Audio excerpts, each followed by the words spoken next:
Kai aku rangatira, tai tinana mai, ki tēnei huhuinga, nei rāta mihi ki a koutou. Tuatahi e tika ana ngā mihi ki te kaihanga, me ki nāna te timatanga, nāna hoki te whakaotinga. Nāna hei manaaki hei tiaki, a mātou nei huhuinga, kei ngā momotake, e puta atu mo te ata nei, e haere ana mātou ngā whakaaro aroha kei ngā tini aitua o te wā.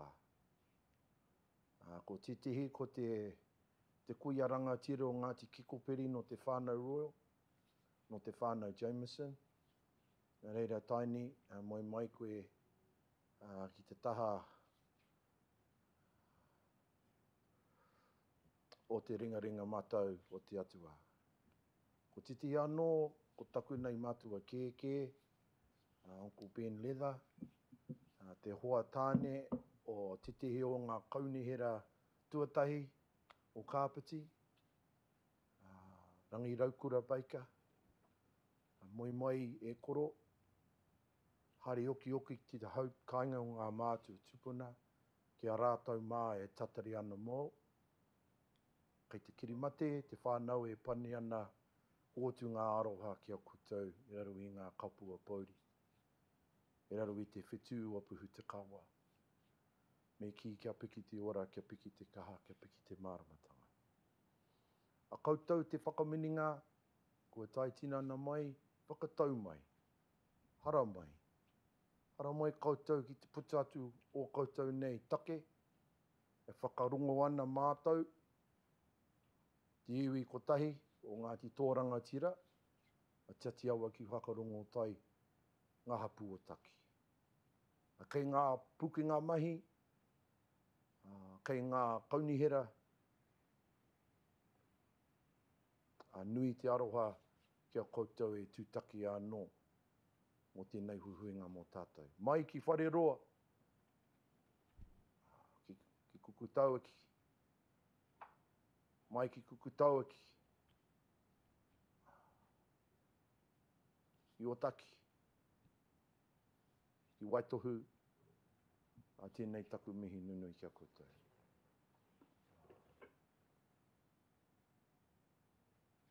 Kā o tēnā koe, e kite ana i au, koe tai tēnana mai ki tēnei huhuinga o te Whakaminenga o Kāpiti. Hara mai koe. I he ana mātou ki te whakamohio, te whakamārama ana, te kaupapa kai a koutou, te uri moko pono o Ngāti Hāmuia. Nei rei whakatata ana i a koe. A tēnā kōrua, a rangi i tō peora, a ko aroha, ua tai mai nei ki tēnei huhuinga hoki, i he ana au, i te whakarongo ki o kōrua kōrero, ki te whakamininga, kei te kaupapa nunui, kei a kōrua koutou, ngā uri moko pono o ngā hapu o Otaki. Hara mai korua. Whakatata ana ki tēnei huhuinga o tātai. Nei reira aku rangatira, e noho tahi nei ki te tēpu, te tumu whakarai, tēnei taku mihi nunui kia koutou. Huri no tēnā koutou, tēnā tātou katoa. E whātoro ana te ngākau ki a rātou o te wai ngaru, kia tau mai te manaakitanga ki runga ki tēnei huhuinga. Tā wharautia mātou te kākohu take o te mana, atua o te mana, ariki. Tuturu kia rongo whakamaua kia tīna. Tīna. Huie. Tai tie. Kia ora mai tātou. Just want to acknowledge those that are joining us this morning. And welcome you here to the meeting of Te Whakaminenga o Kāpiti. In my introduction, I just want to acknowledge those that have passed recently. Taini Jamieson, who was a very recognised sportswoman in the sport of netball. She connects to our people through Ngāti Kikopiri. Her son is currently the president of the Ōtaki Māori Racing Club. So we mourn with that family for her loss. And also wanted to acknowledge my uncle Ben Leather, who passed away last Friday. We have just had his tangihanga at Rokoa Marae over the weekend, and yesterday farewelled him at Rangiatea. His wife, Rangi Raukura Leather, was one of the first councillors when this authority was established. And just wanted to respectfully acknowledge her. She's a first cousin to my father. And so it's important that I recognise her contribution to this district and her time as an elected member of the council. And just also acknowledge all others at this present moment that are known and unknown to us who have passed. And to return us back into the light and to acknowledge those that are attending this morning. So my greetings to you all. I look forward to us having a constructive meeting. I have the agenda, and I'm going to be guided by our staff to receive those members of our community that wish to address our meeting this morning. So acknowledgement to our Mayor, Deputy Mayor, Councillor, our mana whenua representatives, our Chief Executive, managers and staff that are here with us this morning. Kia ora koutou. Declare the meeting open.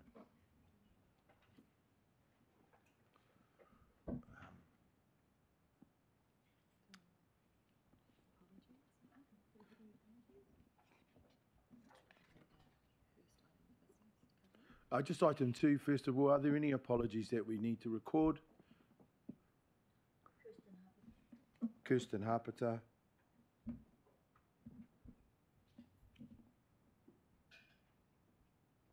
Any other apologies? Huri Wai, I thought I saw you online. So I just acknowledge you behind me. I have Kim Tahiwi apologies as well. She's online. Oh, kia ora, she's online. Thank you. So we received the apology of Kirsten Hapata. Move, please. Seconder. Thank you, Denise. All in favour say aye. Kapai, carried.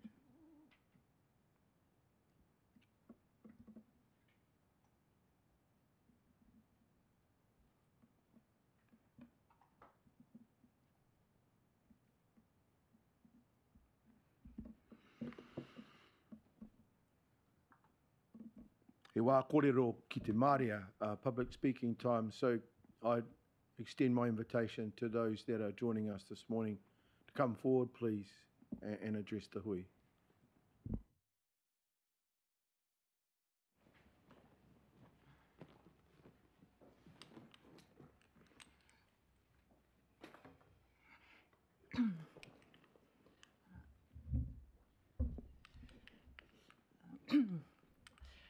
Mōrena koutou, ko rangi tōpiro tōku ingoa I te taho tōku pāpā aroha mai.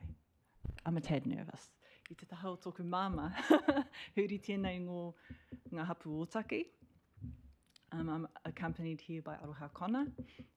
We are here to speak on behalf of our whānau and hapu back home in Ōtaki and on behalf of the Irongoa Collective of the Arts Confederation. Our reason for coming here today is to request the use of some of the public dwellings at Haruatai Park, in particular the playgroup. Initially, we had indicated our interest in this property back in 2021. We revisited this request in August 2022, and we're now here today to speak to this and to seek further recognition and hopefully achieve the opportunity to establish ourselves at Haruatai at this playgroup.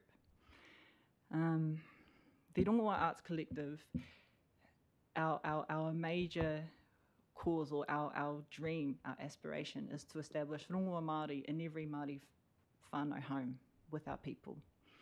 What we've seen over the past 5 to 10 years, but has always been a dream of us, is the ongoing and incessant need to establish processes of well-being that sit alongside our whakapapa and can recognise the arohamai, I'm trying to find the words. Our collective's major drive is to ensure that we can establish well-being for our people, but also so that we can establish measures where our people can recognise their own well-being and look after themselves and keep themselves well.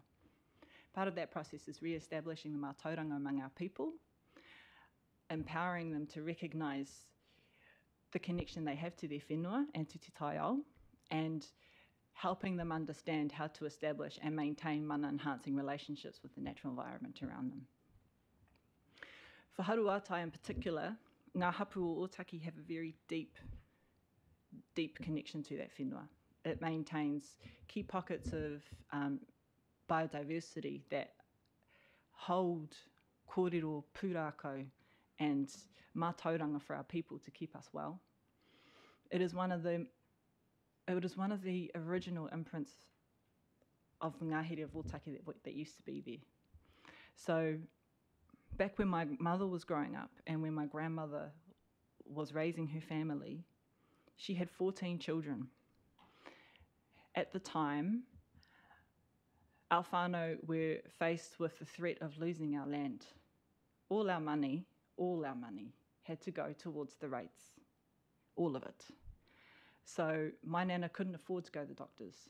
With 14 children, a widow, arohamai, she couldn't rely on the public health system. She was a well-versed rongoa practitioner. And then as the ngahere started to be cut down around Otaki, particularly Haruatai, it was a band of, it was potent with rongoa. We know it as the chemist.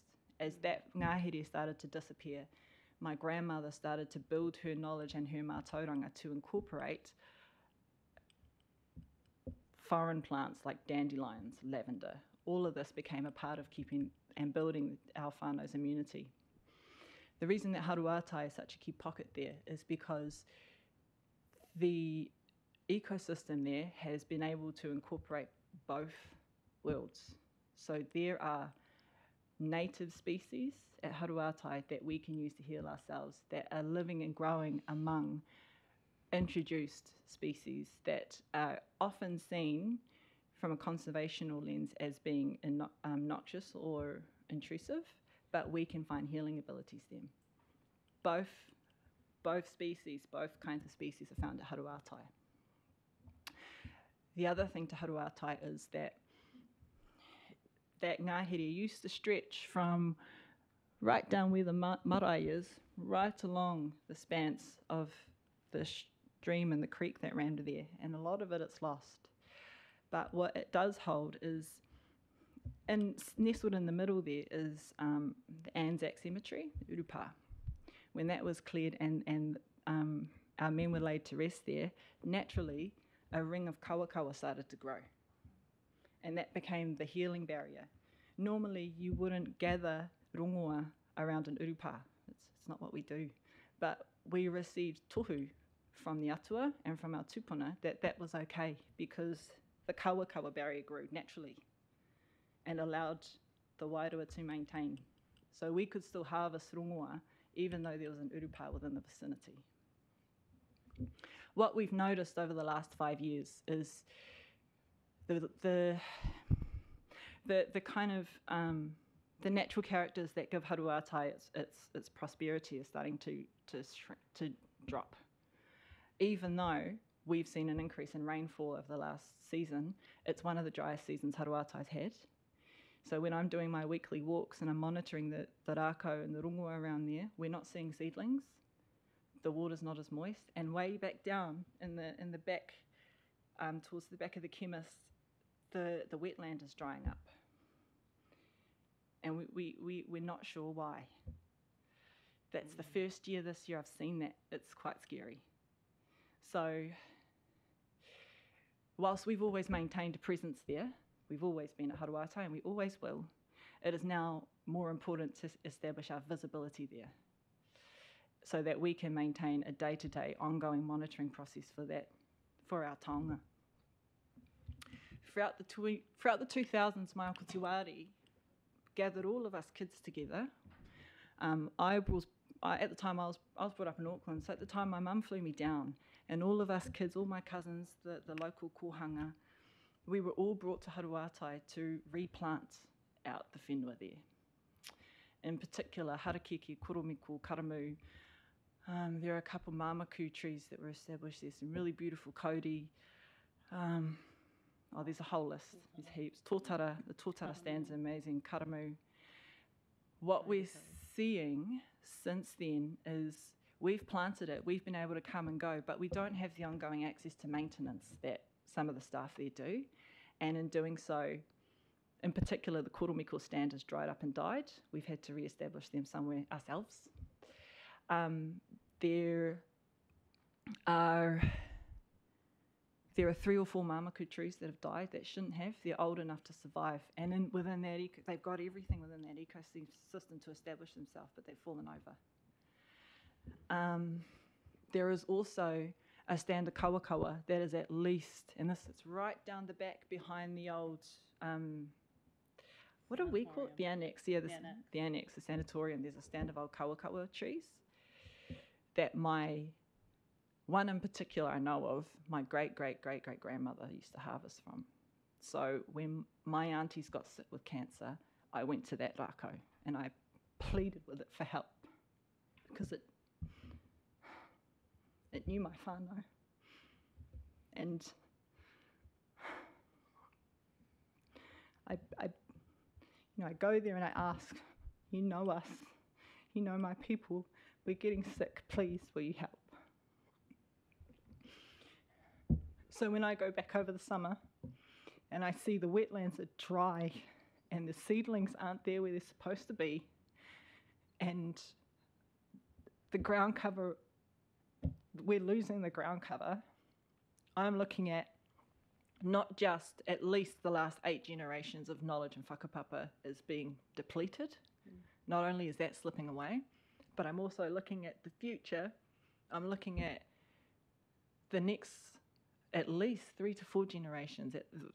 Realistically, if I'm planning for a trajectory, it needs to encompass the next 3 to 4 generations, and Haruata isn't well enough. So it is no longer good enough for us to visit. We need to have a home there. Right now, the Rongoa Collective, since we first put this tono forward for you, our numbers within Otaki have increased. So we have increased our numbers for rongoa practitioners in and around Otaki. We have more of our uri in ngā hapu are trying to establish their own wellbeing with rongoa. We've seen an increase in our numbers at Te Wānanga Aotearoa. We've seen more of our people go through their learning. And when we're talking about rongoa is its own mode of learning, absolutely. But rongoa also incorporates te reo, mahi toi, it incorporates mahi wairua. All of that is a part of what establishes our well-being, so it's all rongoa. And it can be a key mechanism in reintegrating some of the processes that have, when I say processes, I mean it's about reintegrating some of the mechanisms that establish our prosperity as mana whenua. So we're looking at education, health, homes, all of that can be re-established with a rongoa lens. Reintegrating that can be established with a rongoa lens. Kia ora.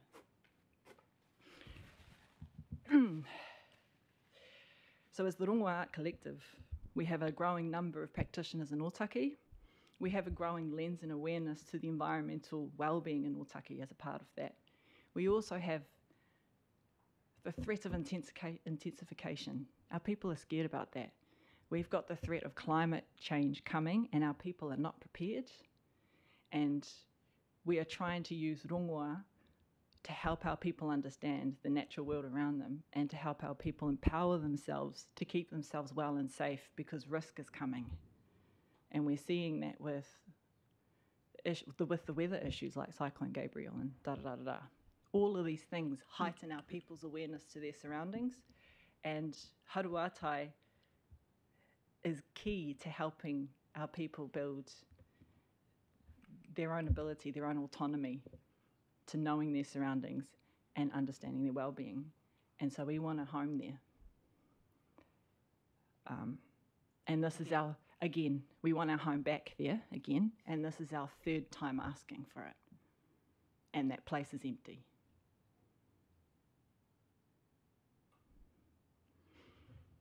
Do you have anything to add?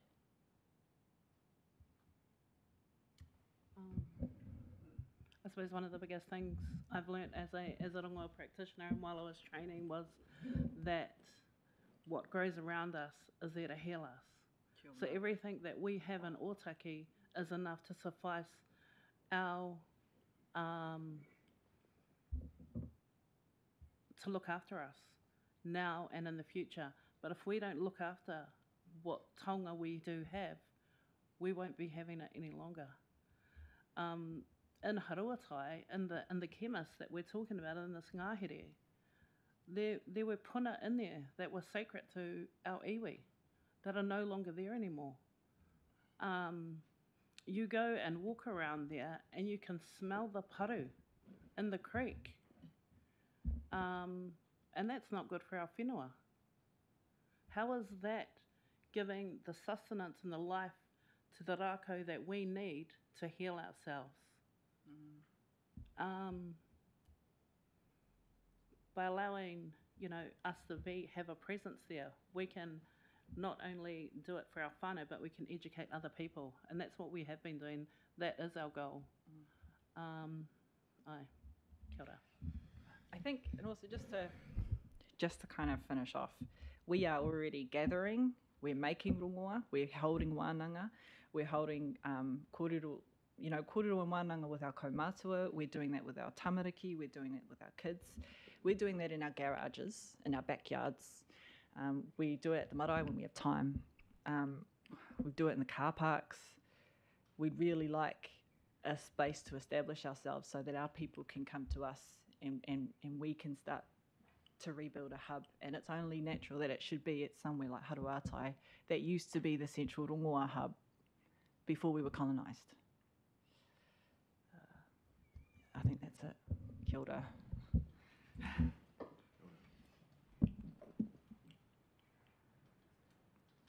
A tēnā koe rangi topi ora, kōrua tahi ko aroha. E whakarongo ana au, te awanga, te amu, te riri. I'm interested to know, I'll ask for questions. I'm interested to know on those 3 previous occasions that you referred to, who were those approaches made to? I need to go back through, I think, kia ora, Diana, Mike, and ngā hapu. and ngā hapu.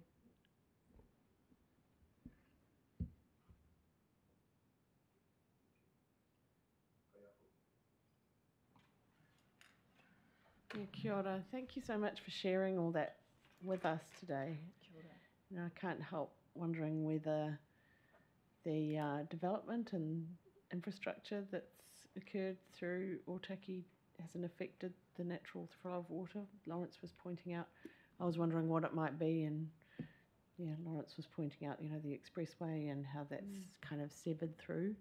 Yeah. So, I'm just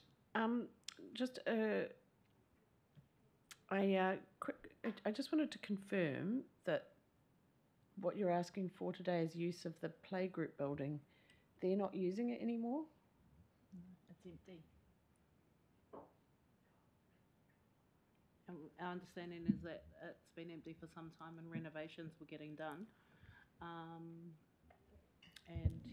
So we're just waiting to find out what's happening. There was 3 rōpū that were interested in it that we were aware of. We were one, Kireru, Kohanga, and I think it was Energize ōtaki or Elevate ōtaki, I'm not sure. If it helps, Mr. Chair, maybe I can give some advice. So yes, the first approach was, I think, 2 years ago. In fact, we received a letter from Ngā Hapu.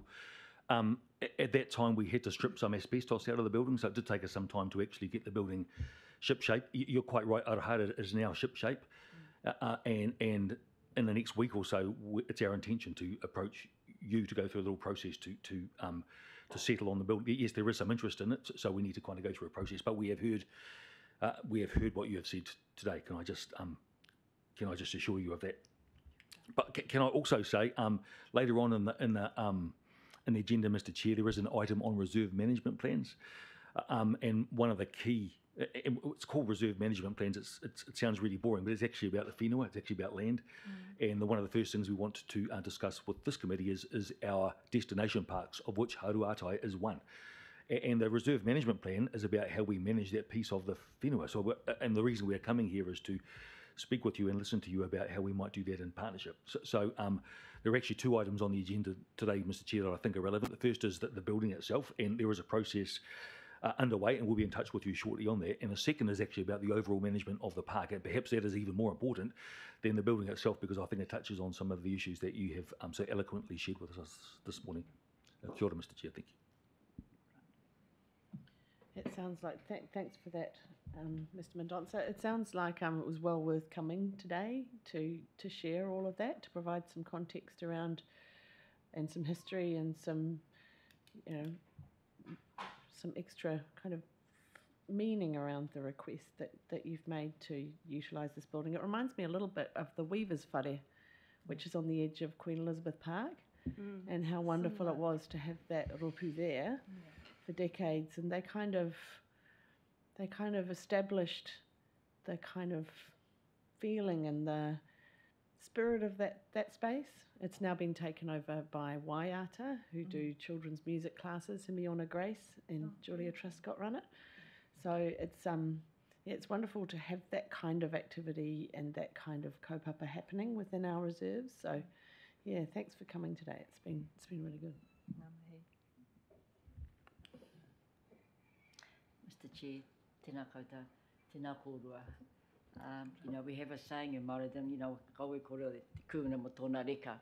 But I just want to acknowledge my two nieces who have come here today and done a beautiful job of conveying to you, I guess, a passion, a commitment, an obligation, as we say to our people at home, And one of the things that we've shared with Council over a number of hui and various occasions is that, what we must do when we develop our community is make sure we do no harm.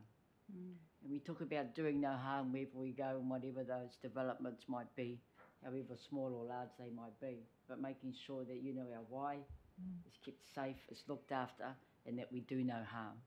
So I think I'll leave it there, and I think these young nieces of ours have given us a really good lesson today, and the importance to our people and the generations to come. Our job is to look after our whenua for the generations to come, and they're giving us a really good steer here today. Kia ora. Tēnā kōrua. Mihi ana.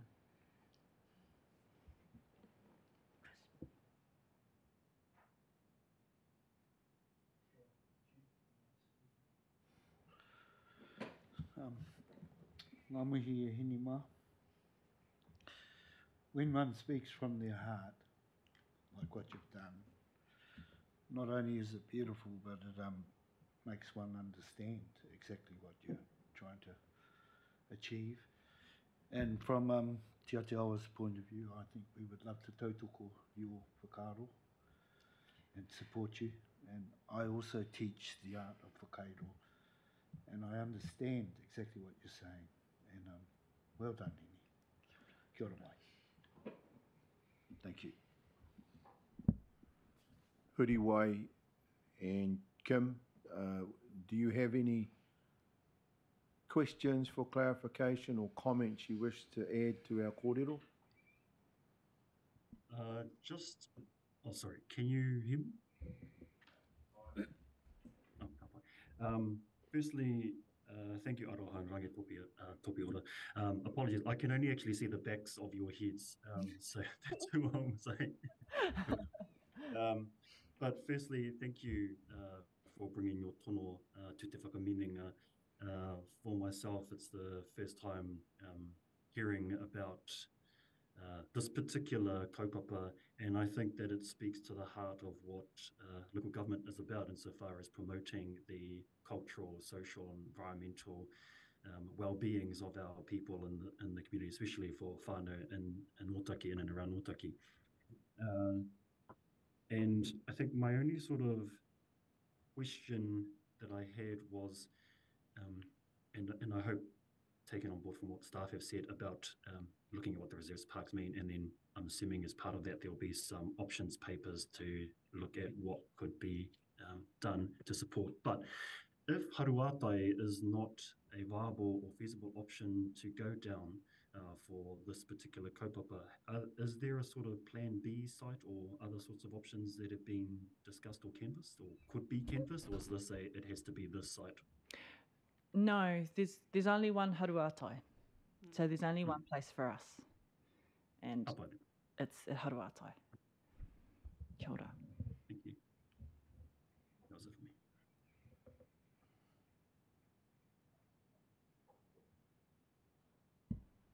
for me. I don't see Kim, so I just want to know whether or not you're with us, Kim. Kia ora, Kyle, no questions from me. Kia ora, girls. Kia ora. Kia ora.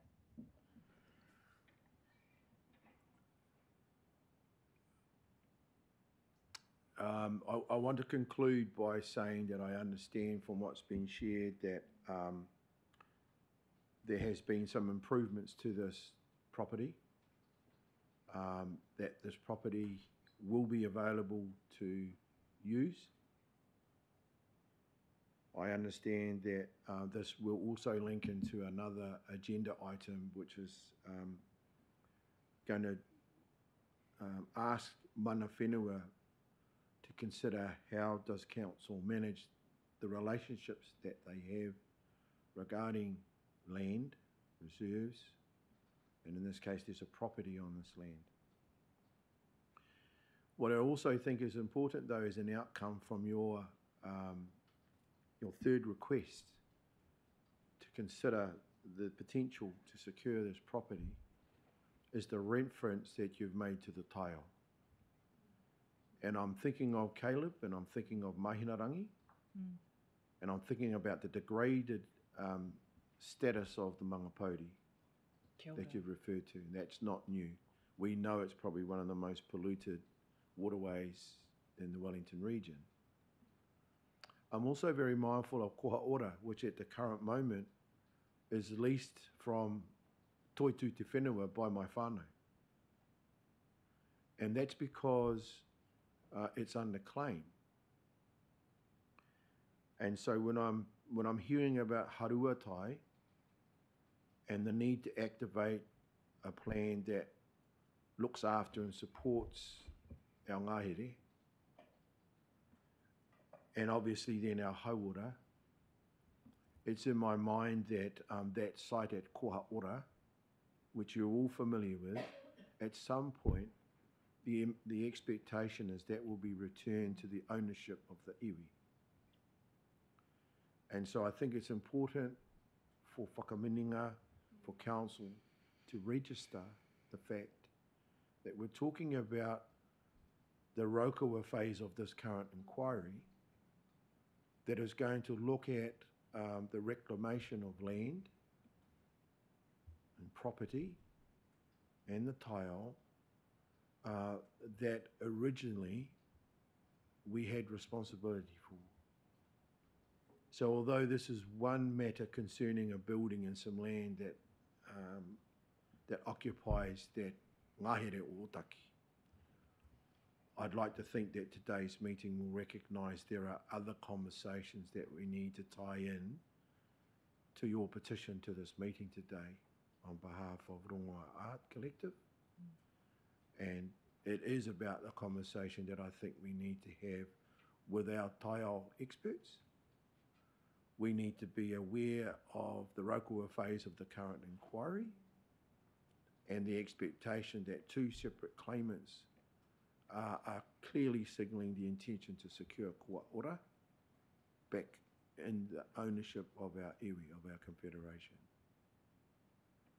So I thank you for coming, and I thank you for sharing that tāhuhu kōrero.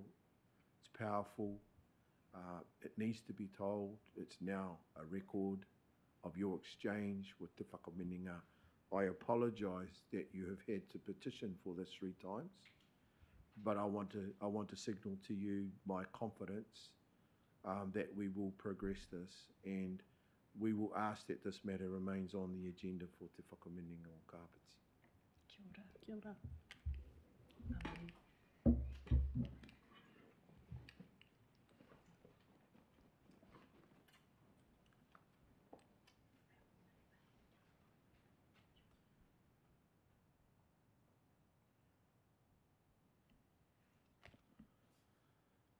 Hara mai koe, kā?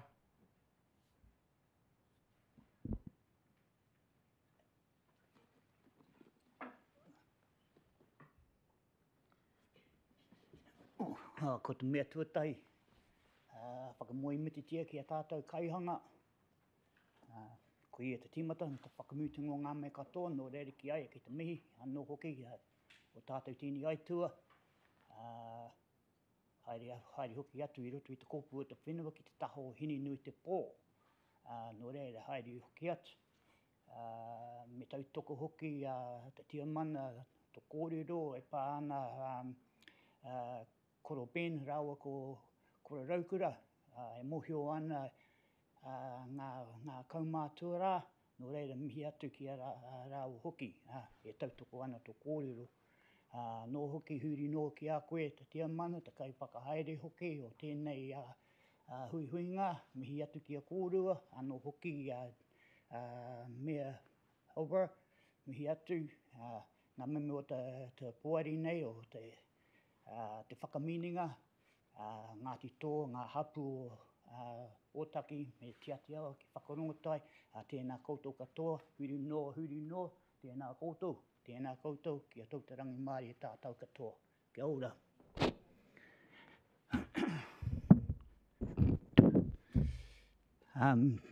Morena koutou, my name's Carl Farrell.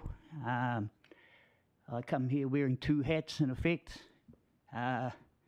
I'm a representative of Ngāti Haumia ki Paikakariki, but also wear my tūpuna's hat, my late grandmother, Miriona Utu, Mitumira. About 2 weeks ago, I had a kōrero and full council about a take we have down in Paikakariki, in particular my grandmother's confiscated land, that we've had some trouble, if that's the word, on trying to regain some mana back on her whenua. I've been trying for years to get some sort of things going, and nothing's really come to any. And believe it or not, the NPS, National Policy Statement, and the Plan Change 2 really actually brought this to the fore in regards to housing issues in the Kāpiti district. So with the housing issue and that, my take on that is that Paikakariki doesn't have a housing shortage per se, unless you talk about mana whenua. I've relayed to the council in the previous hui I come to about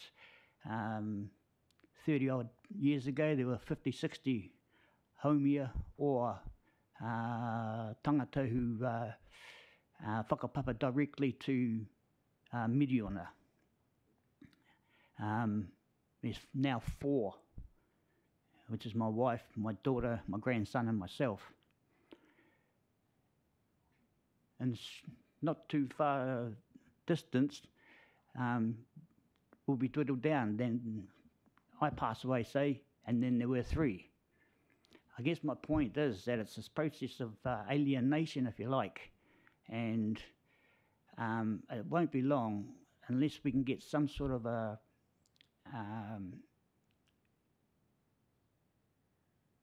block of land where some of Haumia, some of Miriona Utururi can come back to their homeland and start regenerating, if that's the word. because our long-term aspiration is to have a marae back there. But to do that, you need people. So there is this block of land in the north end or the southern end of Queen Elizabeth Park, and I've had some discussions, some good discussions since the hui I come to 2 weeks ago, and there seems to be some good progress going on that. And thank you, Andre and Denise, for inviting me from that hui to bring that same take to this hui for support, really, and to get that what is already happening, really happening. What's been relayed to me recently is very positive, and I think we could be just about on the cusp, if you like. But in saying that the reason that I'm here is for that support from te Whakaminenga, from ngā iwi katoa, huri no te rohe, to help haumia ki Paikakariki and ngā uri o Miriona Utu to regain their mana, regain their whenua, and regain their tangata whenua rights, if you like.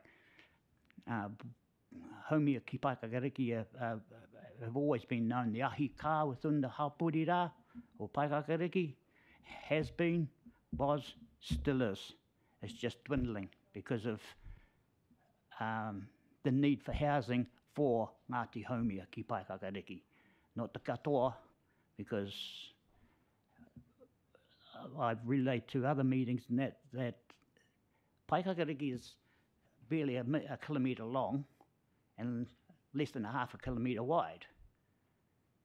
So the only area really, apart from down by the railway station, which wouldn't be conducive to our needs, is pretty much the area that the high-rise, if you like, or intensification would probably happen. However, there is a block on the southern end of Queen Elizabeth Park, which actually is part of Miriona's land. So Miriona had 16 acres. Her house is still there. Within that 16 acres, her original house is there, and all that land there and across to the land we're talking about is right there, and it's right under our urupa, the Apirihama Mutimira whānau urupa. So it's all encompassed in that block, although it's not the whole 16 acres because the motor camp takes some of that and DOC take the rest. So yes, I'm here for the support of te Whakaminenga to aid, I guess, because and maybe awhi and to push perhaps KCDC and others into allowing us to have some land back, enable us to build some housing there, and in the long-term aspiration, have a marae.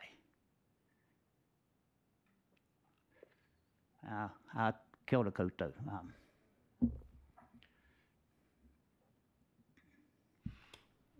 I welcome any questions, any comments regarding this take. I think it would be helpful if I could encourage a response from Council, and certainly will encourage our mana whenua representatives to respond to you, Carl, and then I'll do a little bit of a summary. Kia ora.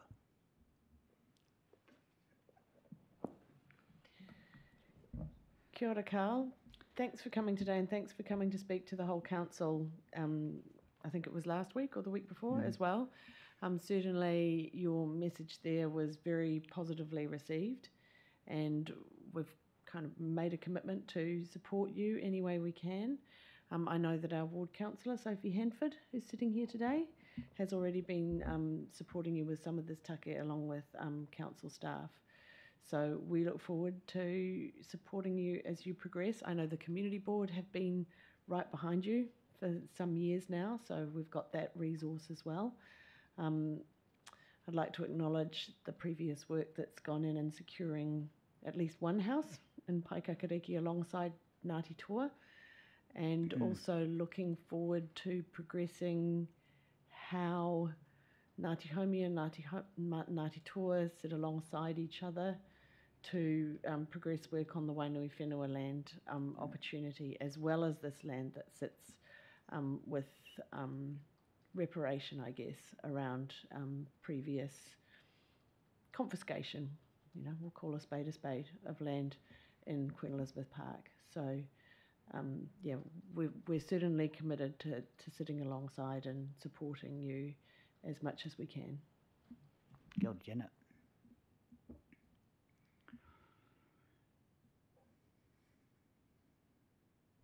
Any questions or comments from mana whenua representatives?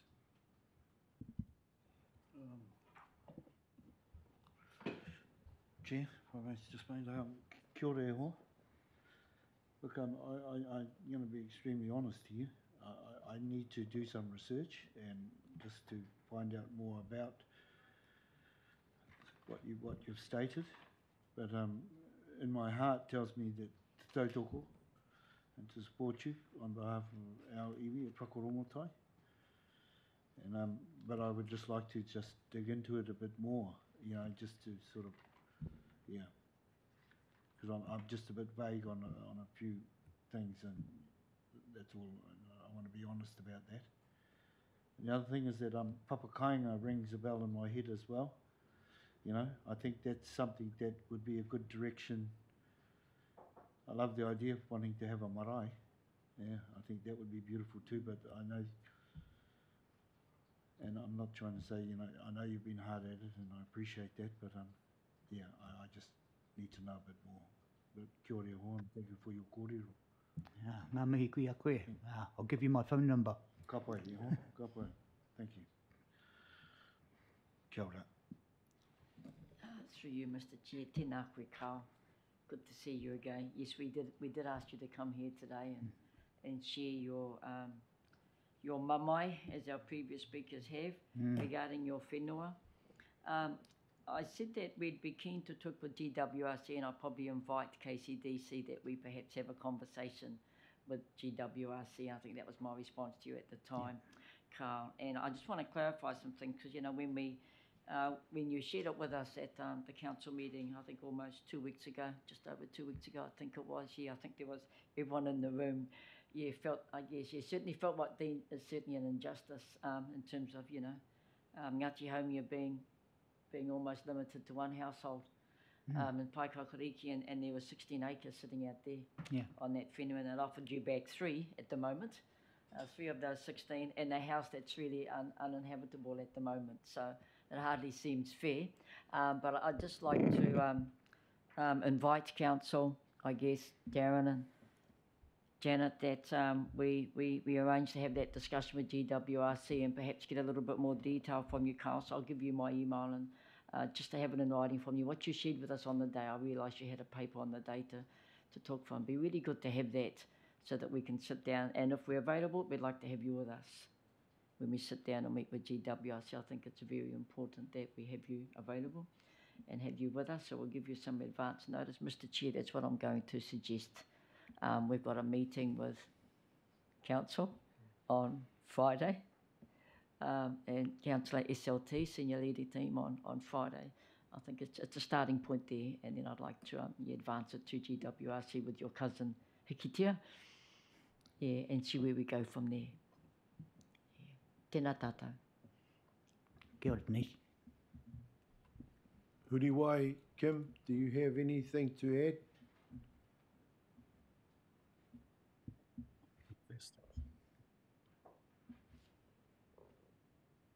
Kia ora, I'll go first then. I don't have anything to add because I don't know how I can help you. But as I'm listening to yourself and Aroha and Topi Ora before, the thing that I notice is that for us, for mana whenua, it's a whole long journey, and that journey crosses trienniums, it crosses projects, and it crosses, so the time span of that journey is very long. And for me, it would be really helpful if someone had captured that journey for you, because if I come to this table in any given month and things are put on the table, that's a very small snippet of what that person has been through. So I can't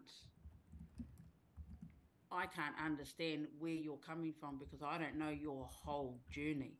And I know, and as you've said, you've spoken to council on numerous occasions and you've been in different forums. So, you know, and for other kaupapa as well, it would be helpful for me to know that journey. If we could capture that journey so that when people come to the table, we know that we can try and get that history of it, especially with mana whenua, because they don't tend to leave. And if they leave, someone else comes in their place. So it's a family journey, it's a generational journey. It's different to other kaupapa, but this is a journey that we go on. And from our perspective, it looks like we've been fighting this battle for 10 years, but to those sitting at the table, they don't recognise the significance of that, or they can't. So this is probably a tono to the council and to us as well, as if we can capture this and not so much have a file, but have a way of trying to see how we've got to this point, to understand the absolute grace that people come to this table with, having that 10-year, 30-year struggle, yet they still come to this table respectfully, you know, going through that struggle, if that makes any sense to anyone. So that's kind of something that I'd like to put on us and council and other forums that we sit in, that we don't lose sight of it. And I think that's what you're asking for, is that we just keep it in our minds when we're beavering away in all these other pockets, that we keep in mind that Ngāti Haumia is there and has been there for decades and decades. And that's really all I have to add. Kia ora. Kia ora. And just to touch on the previous comments, thank you, Carl, for back of Carl's head, for bringing your cordial to the table today.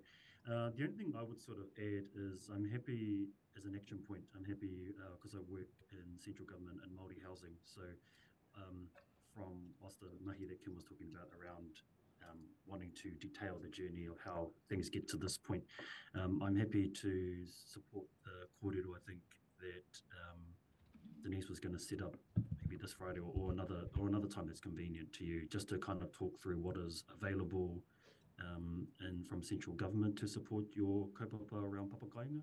Aye, pono.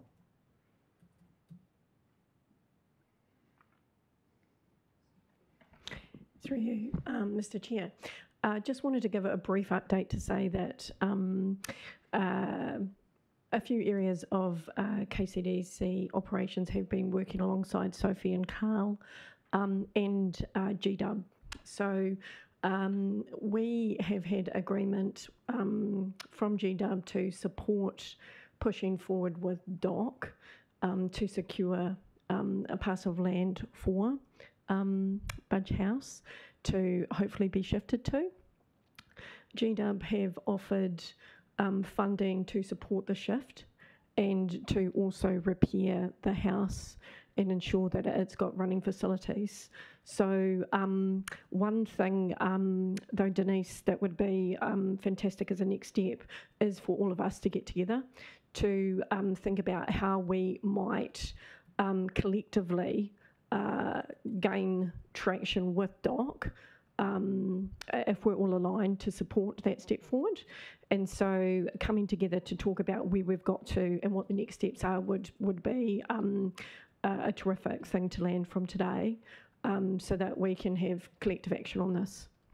I think the intention was, I said to Carl, it would be really great to be able to push forward within the next month so that we can see some traction, because we are very aware that this has been something that's been pushed for a long time, and if we don't take action now, we could still be here in 2 years' time having the same conversation.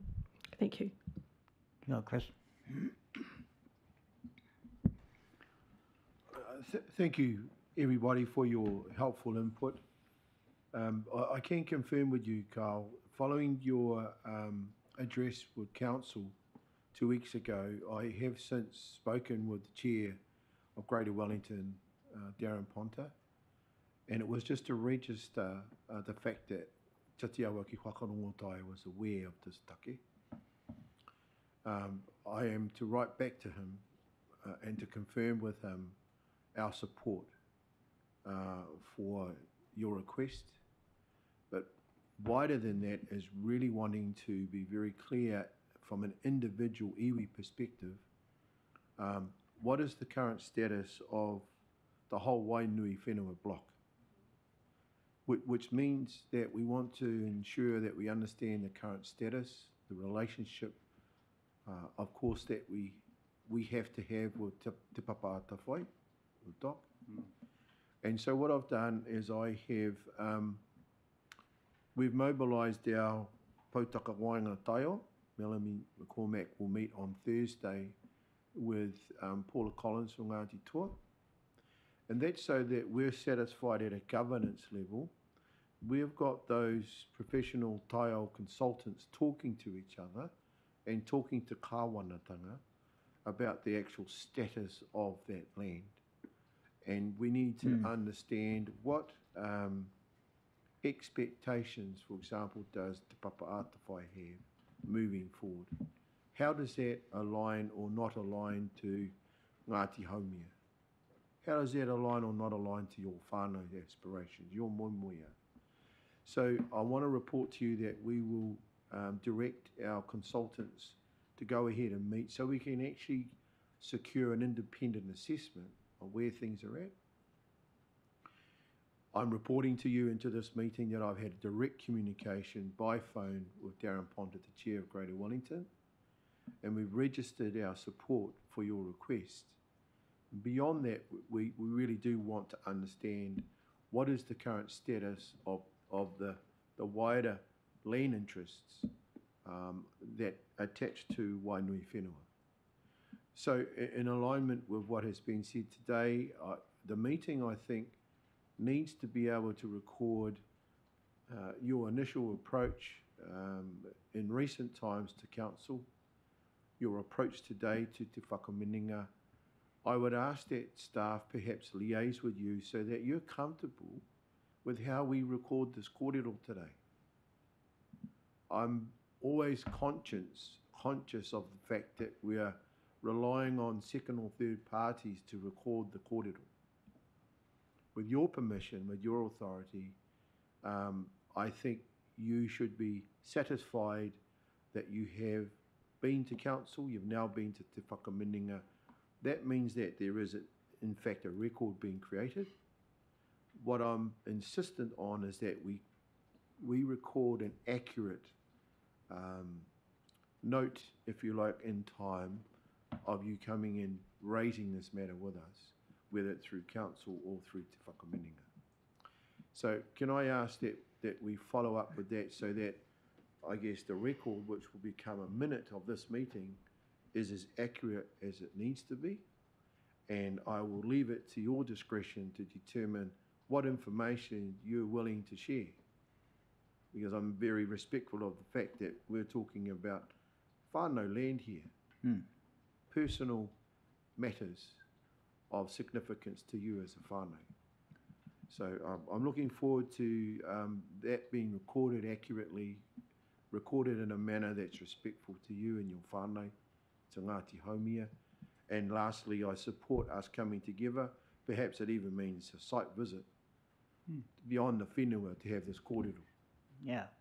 So that we can fully appreciate what you're saying. And within the context of that, I'm very mindful that we are also needing to recognise wāhi tapu. So I'm particularly interested to know the view of Council regarding that matter, Greater Wellington and DOC. Because certainly from a mana whenua perspective, it can't be ignored, that significance of that land that has been designated for that purpose can't be ignored. Kia ora, Andre. Do you have any other questions, any other matters? Darren, did you want to say something? Kia ora, thank you, Chair. Tēnā koe, Carl.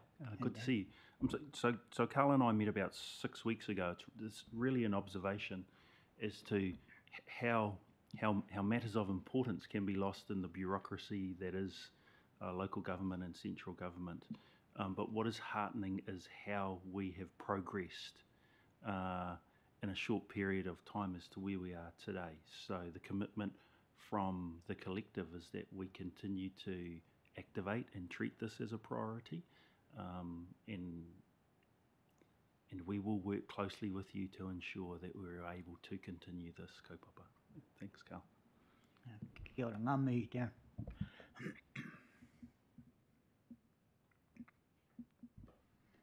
Ko pau ngā kōrero. Any other matters in relation to this kaupapa? Thank you. Kia ora he kore, he mea ne kia koe kao, me ngā kōrero ko horahi e te ata nei, hoi anō ka te mana koe ke rungo koe ki te whakaaro te hunga nei, he hihana ki te manaaki a koe koutou ko tō whānau. Kia whai mana koutou e rungi i tō koutou aki whenua, ki Wainui B2. Tēnā koe. Kia ora kari. Tēnā koutou katoa, no hoki huri no te whare mahana a tāhua rānei, tēnā koutou katoa, mihi atu ki a koutou i rongo ana ki a au taku mamai, etahi mamai, tētahi mamai he aha rānei, no reira ki a koutou katoa, tēnā koutou, ki a tautarangi Māori e tātou katoa. Kia ora.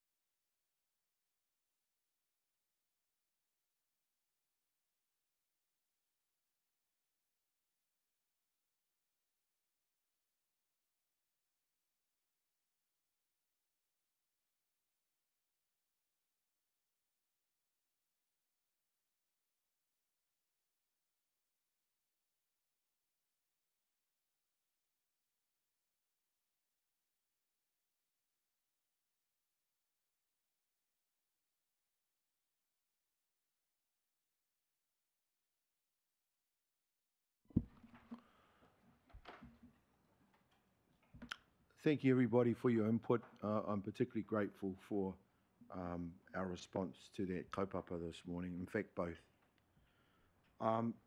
Any additional agenda items there? There aren't any that I'm aware of. There have been none that have been notified.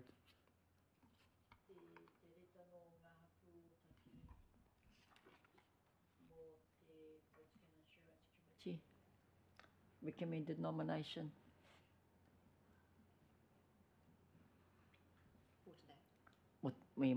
Ko te mana koe tēnei rangi, the hope is to do that today, have it on the agenda today.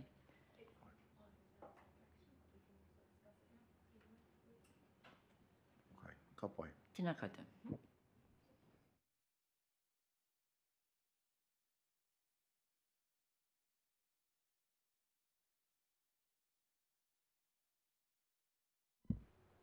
We have the unconfirmed minutes of the meeting held on the 28th of March. Well, I record that we received these minutes, and then I'll ask, are there any matters arising?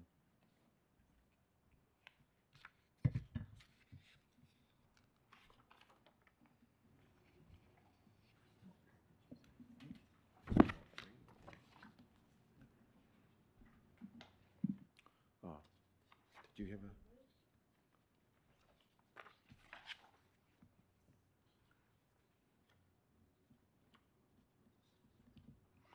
We move and second the adoption of those minutes. Janet. Moved by Janet, seconded by Denise. All in favour say aye. Contrary? Carried.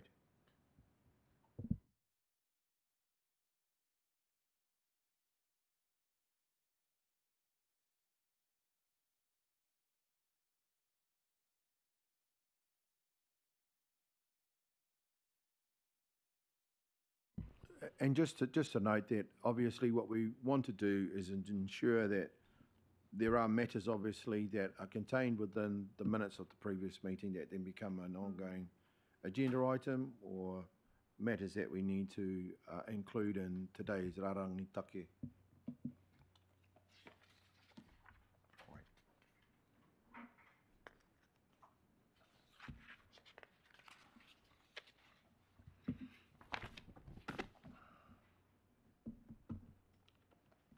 I'll take us to item 6.1 on our agenda. Thank you, Steffi, and thank you, Janice. Take us through this report, the establishment of Māori Ward.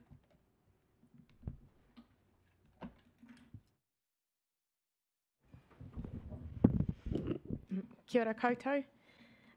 In the last triennium, our mana whenua partners reported back to council and advised that they would recommend not to establish a Māori ward at that time. And in the last triennium, they provided that steer, and a commitment was made, though, to come back this triennium and revisit that discussion. So as a result of that, we have responded to that commitment and brought a item back to the Whakaminenga in the first instance to have a discussion.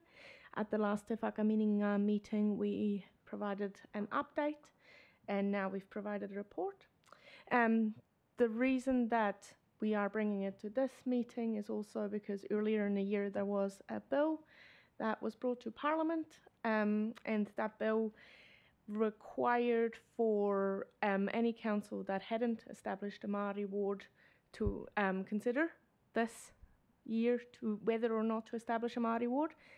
Since then, that bill has gone through the second reading, and Parliament has decided to actually postpone that requirement by a triennium, so the requirement is no longer going to be in force this year. The bill is still going through Parliament, but the timeframes will be pushed out. However, as we've made a commitment to bring it back to the table this triennium, there's a report in front of you now, and the requirements are different now, so there is actually no longer a set time frame. However, if you wanted a Māori ward to be enforced for the next election, there is a requirement under the current Local Electoral Act 2001 that a decision would have to be made by the 23rd of November. So there is still that requirement to be met, but other than that, it is a little bit more open, and we invite your guidance on what you think council should consider. Yeah. Any questions? Thank you, Steph. Are there any questions or any comments? I do think it's important to be aware of the time frames, and thank you for outlining item 7 in the report on page 15, because that date is clearly in my mind. But obviously there's a need to understand the current position of Ngā Hapu and Ngāti Toa and Tatiawa in relation to this matter. So I invite comment, perhaps some direction from our mana whenua representatives. Kia ora, Mr. Chair, kia ora tātou. We did agree, Andre, that the Art Confederation would have a meeting, which we haven't been able to do yet, but we did suggest we do it by Friday 26, and it's here under taunakitanga item B. So we haven't been able to do that yet, and it might be that we arrange to have that discussion with our collective of arts, and then come back to council perhaps at a later date. It's not too far away, 26 May. It's looking like a busy day at the moment. Kōrero mai, huri wai. Happy to support that position. And it shouldn't take us too long.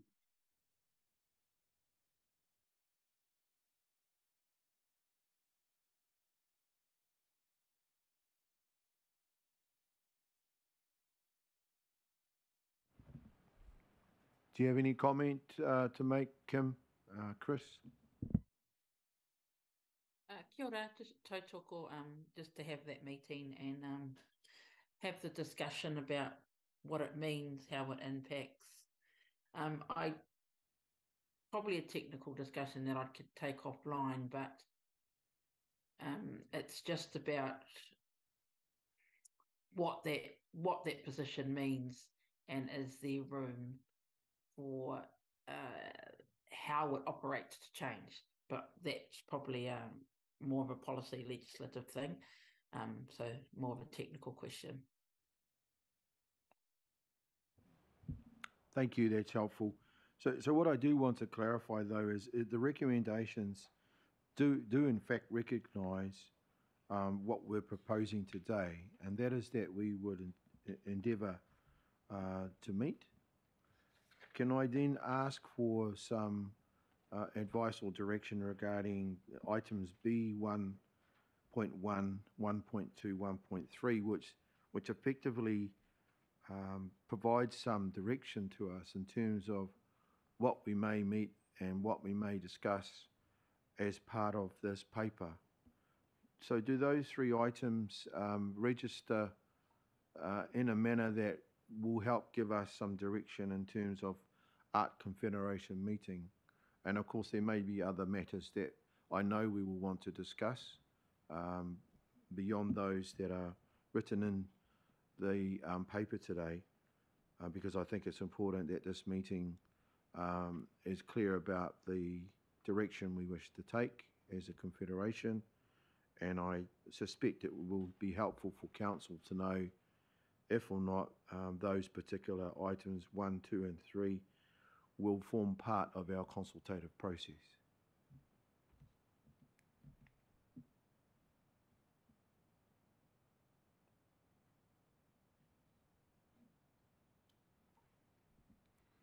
And it might just simply mean that today's meeting records the receipt of those recommendations. We note those items that have been included in this paper, and we acknowledge that they will be considered as part of our overall consultation with each other.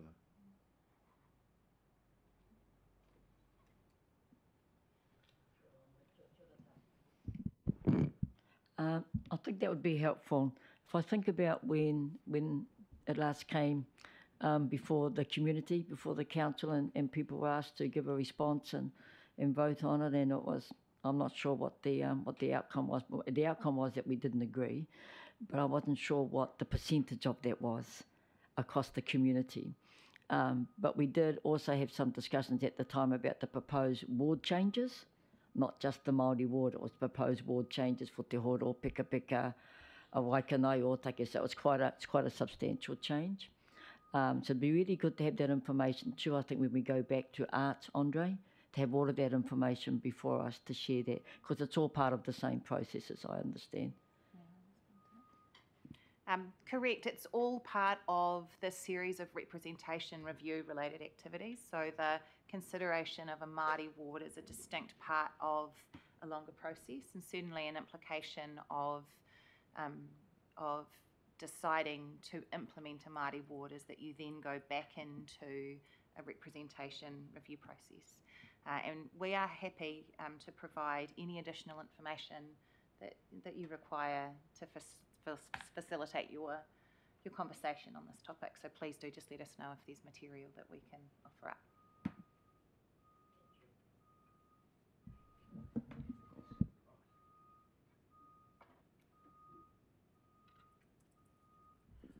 Then perhaps can we just note and record today that the meeting agrees that we will take this matter back through an art forum hui, and we note the recommendations provided to our hui today, which references obviously B.1, B.2 and B.3.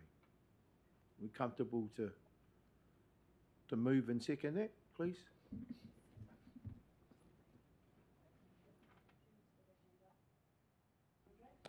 Kim, kōrero mai? I was just going to, I'm happy to move that. The recommendations give us the scope we need to discuss those three items, and obviously anything around there which we can discuss under other considerations. So they give us enough flexibility, so I'm happy to move that. Do I have a seconder? I'll second. Chris? So just for the benefit of Huriwai and Kim, what we've done, we've just made an adjustment to the recommendation. A, te whakaminenga o Kāpiti note the content of the report, and B, that the Confederation agrees to discuss this kaupapa and provide council officers with input by Friday 26 May. And there are no changes to B.1, 1.1, 1.2, 1.3. That's our motion, moved by Kim and seconded by Chris. All in favour say aye. Contrary? Carry. Kapai. Thank you.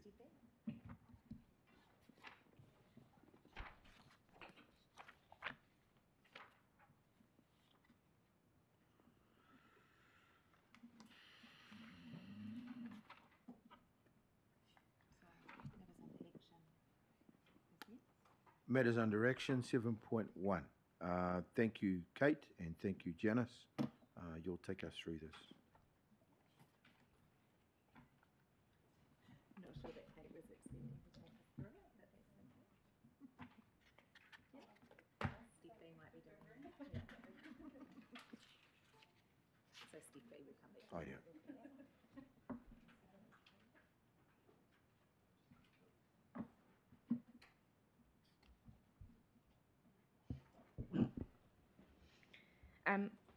Kia ora, I take this report as read. It attaches the current Ngā Take Tā Rewa to the agenda.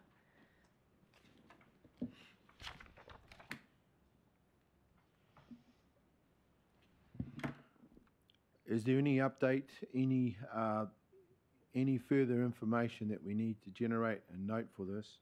I do have a comment that I want to add, but first of all, just want to ensure that all eyes are on Ngā Take Tā Rewa, first of all, and what I've asked our staff to do, if possible, and you'll see this from what I generated, is that when we're attached to meetings, and particularly where the papers before council or before committees identify tangata whenua considerations, or if there is a valuable, helpful comment made by mana whenua representatives, let's capture that and drop that into Ngā Take Tā Rewa. And then what I'm hoping is that in real time, our mana whenua representatives will then see the current matters that we have discussed, outcomes or direction that's been given, so that our, if you like, our Ngā Take Tā Rewa will continue to inform us and continue to update us on where we are with various take. So I'm not sure how efficient that will make things, but I've asked our Democratic Services staff to help generate real-time information for us so that there's no excuse for us not knowing what's fallen out of a committee of council or what's come out of a council meeting. And in between times, if that information is as up to date as possible, this kind of becomes like our work schedule. This helps to provide an update, an accurate update. I don't know how much extra work this places on the shoulders of staff, but across any given week, I would imagine we could have an update on matters. For example, the review of the Memorandum of Partnership, we would see in real time what was discussed. And not just in meetings, it might well be that there's a meeting between myself and the Mayor. And what comes from that meeting might help inform this take. So I'm inviting you to help provide some direction, because we're again asking our staff to provide us with this assistance, to provide us with information that's generated regarding various kaupapa, various take that are active at this moment. So I invite conversation around this and advice on how we can create more efficiency in the terms of generation of information.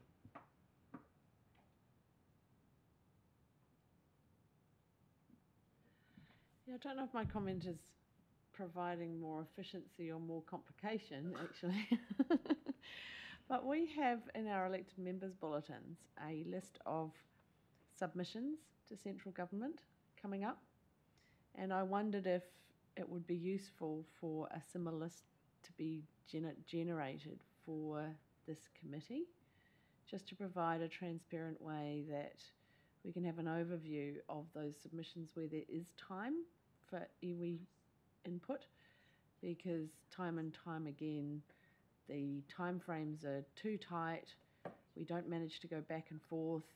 There are questions about why we haven't managed to engage with iwi, but if they were, and mana whenua, sorry, but if that was all made clear, you know, what's coming up, what kind of timeframes we're under, I just thought it might be a useful thing to include in this part of the agenda or in a separate part of the agenda. I was just looking at the table and it just struck me that that might be an appropriate thing to do. And also I was a little bit triggered by the tangata whenua considerations, as they're called in our agendas, frequently say we haven't had time to engage with mana whenua on this submission.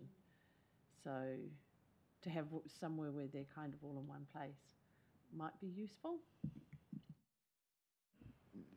Thank you, Janet. Look, I think this is growing and developing and evolving at the minute, and is about information specifically that needs to inform mana whenua. It's about information that is generated from them or for them to ensure that there is absolute transparency regarding the sharing of that data or information. That's the first thing, that we want to be informed. And in the matter concerning tangata whenua considerations, there's a reciprocal response required there, in my opinion, and you'll know my view on this. I don't want to see a report come to council saying there are no considerations.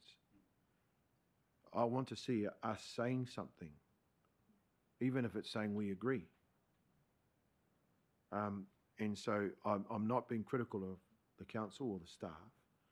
I'm just saying there's a joint approach that needs to be taken here, so that we're creating an expectation that when a report comes to council or comes to a committee of council or goes to a community board, we've created the vehicle that allows the opinion or the view of mana whenua to be seen, to be visible, which means that it puts expectations on us as well.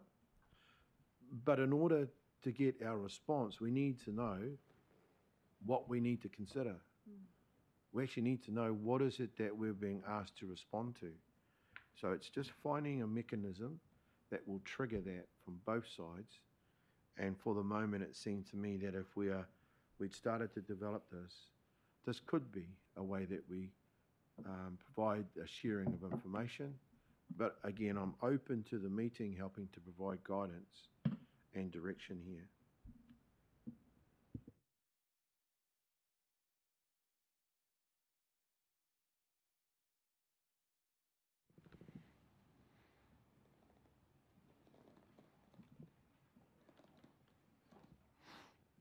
Huriwai, kia ora. Kia ora. Thank you. I'm just looking at the Ngāpake Tārewa. I think it's important here not to sort of overcomplicate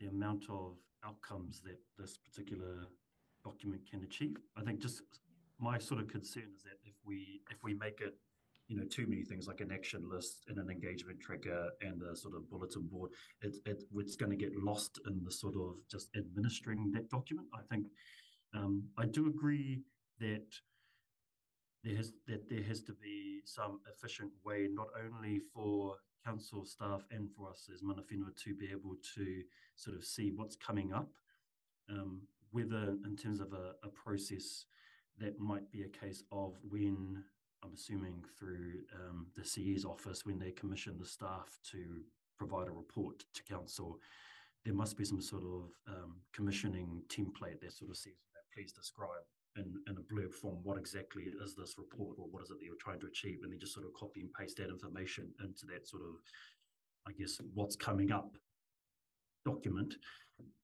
So then that allows us to sort of understand, what is it that's actually coming up ahead, you know, without trying to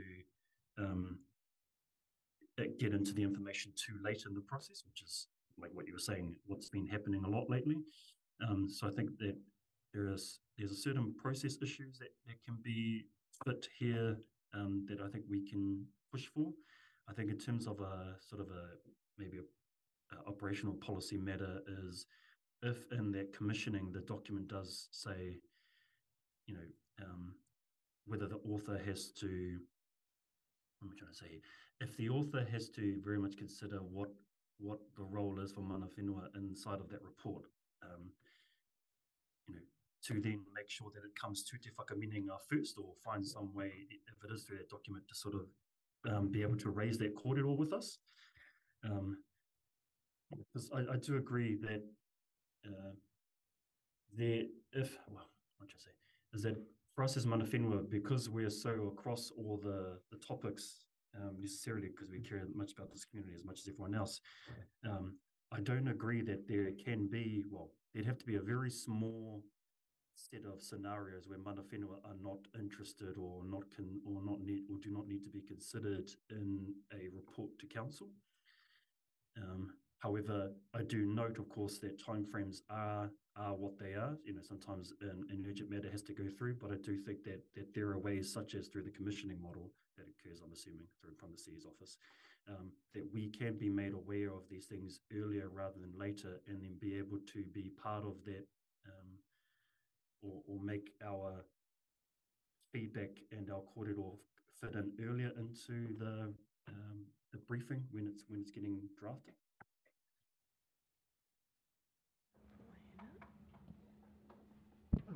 Thank you, Mr. Chair.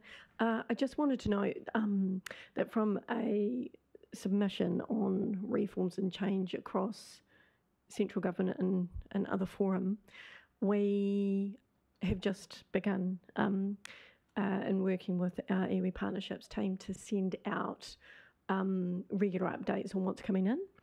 I was just commenting though that if this is a mechanism that we could link into, we could of course do that as well, so that we can get people involved and give, I guess, a heads up as to what's coming through the pipeline as early as we can.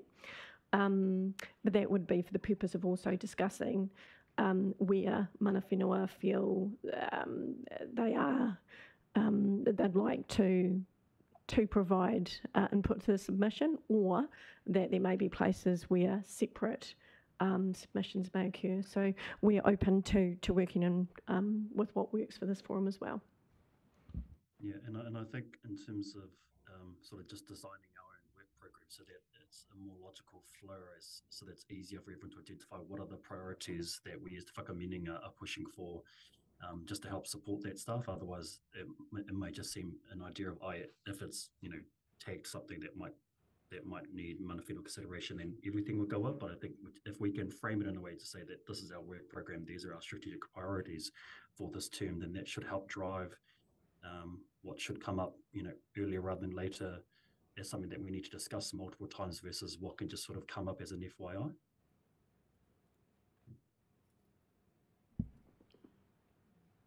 Kia ora, huri wai. Kim? Kia ora. I want to, in a similar vein to what Huriwai's just said, I like it.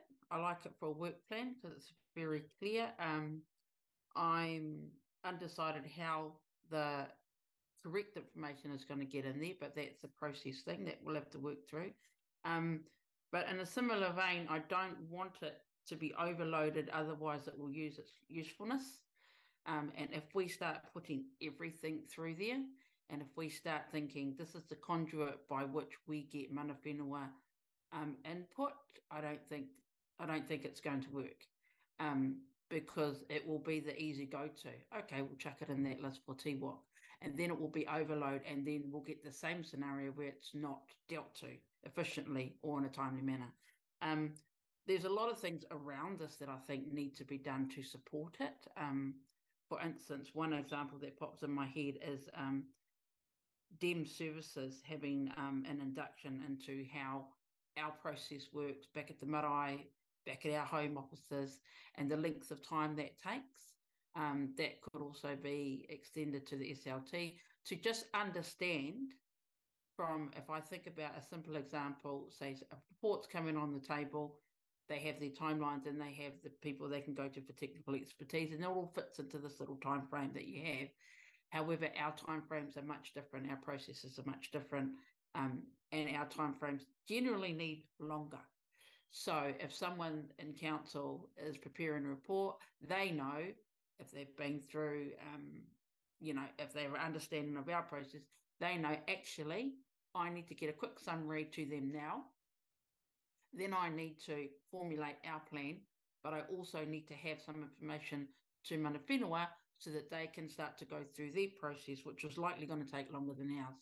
So I think these two things, the spreadsheet is great to capture all that. The second thing is secretariat is one of the things I was going to bring up in one of our later hui is about TWOC needs a dedicated secretariat resource, whether that goes through DEM services or whether that doesn't, whatever that looks like, because there is a lot of work collating this information, and it might be useful to not only collate the information that comes from council, but to collect the information that comes from our mana whenua discussions, our art discussions, and things like that. So I suppose what I'm trying to say is it's a good framework, but let's not overload it. Let's use it for what its purpose is. Let's not be mistaken in thinking it is the way to get mana whenua's opinion, because it's not. It's one tool for TWOC to manage their work plan. It might morph into something else, but that requires a bigger conversation. So that's about all I have for now.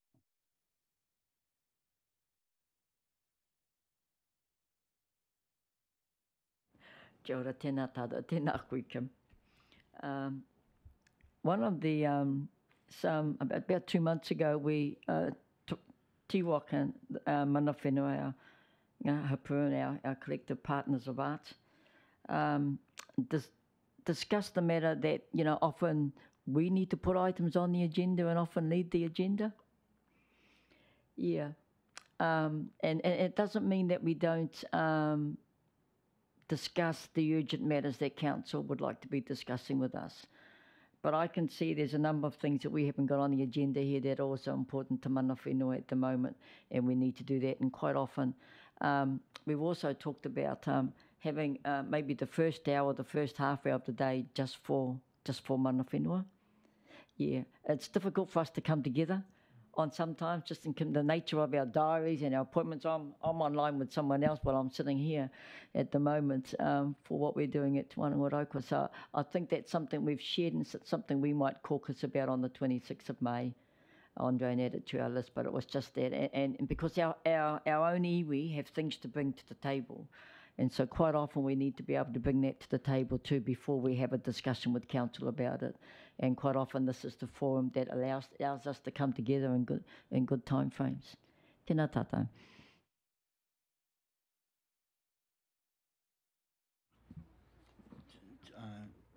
Chair, look, I would like to just tautoko what Kim said, because I understood what she was saying, that we can overcrowd this, and the thing is that what comes to mind for me, just a simple tone, is making the decision is simple. Getting there is the hard part, and I agree that we as Māori have a different way and need that time to be able to process that and chew it over. Yeah, but I tautoko what's being said, and appreciate that, and yeah, kia ora.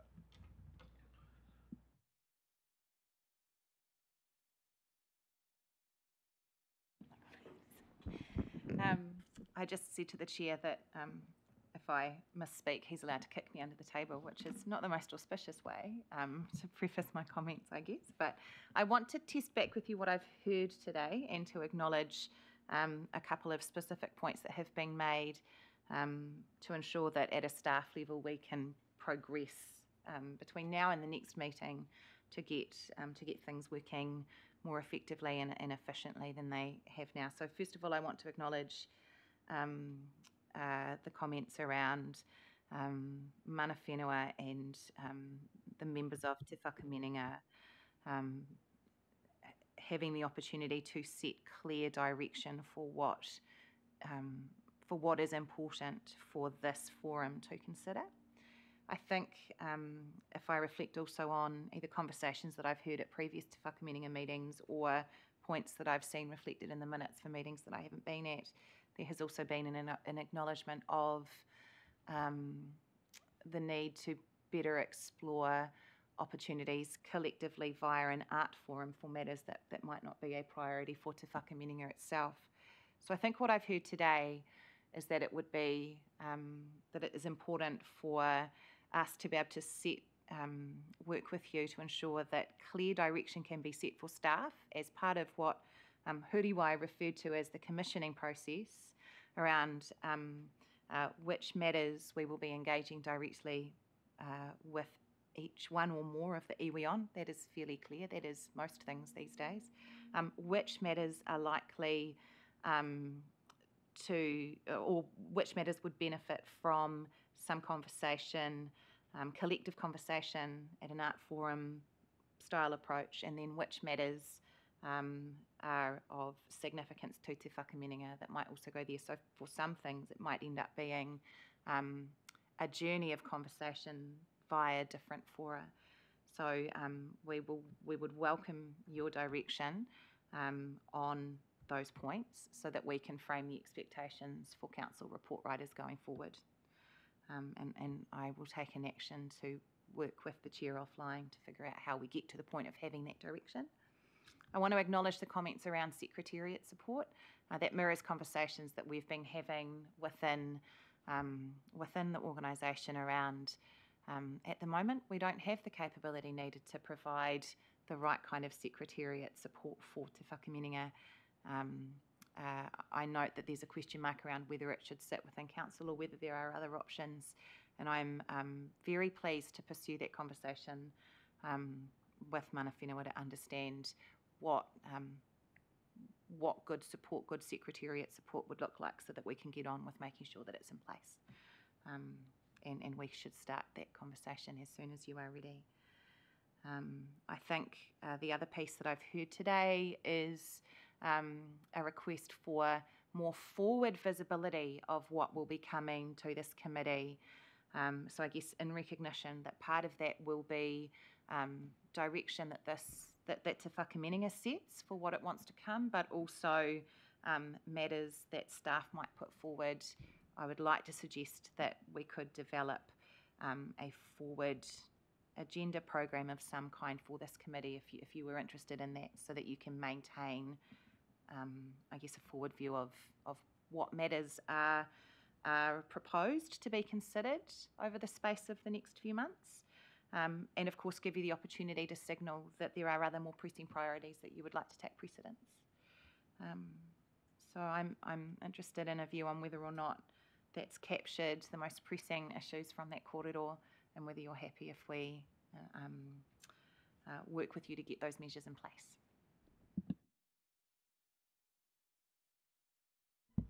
Are there any other comments or questions regarding this item?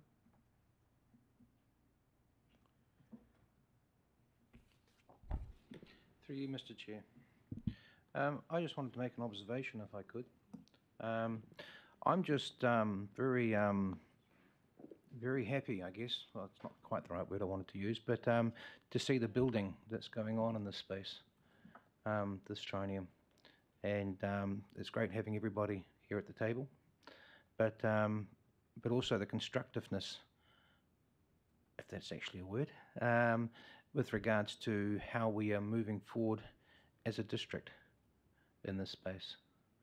I think with seeing the representation now at our various committees means potentially that this forum can get back to its, what I would call its bread and butter, which is acting as that interface between the Art Confederation, and KCDC, with regards to, and that's a two-way street with regards to support and in regards to working through developing processes, because structure is required if you want to get result, in my opinion. So I just wanted to comment on that because, I'm very, very encouraged by all this. Thank you.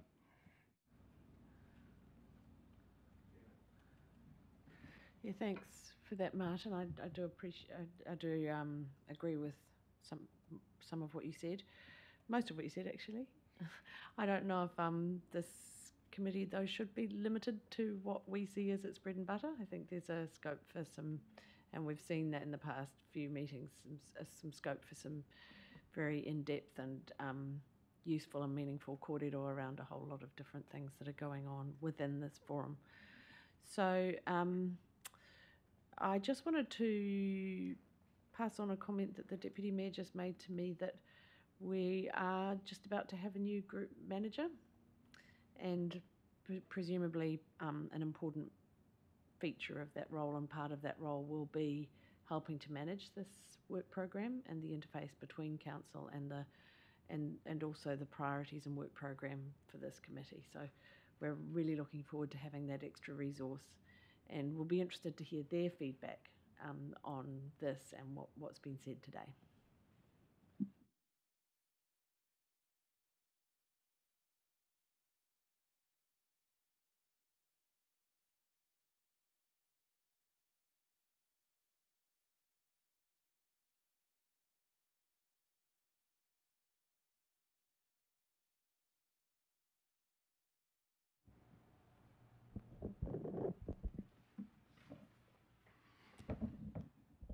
Kia ora tātou.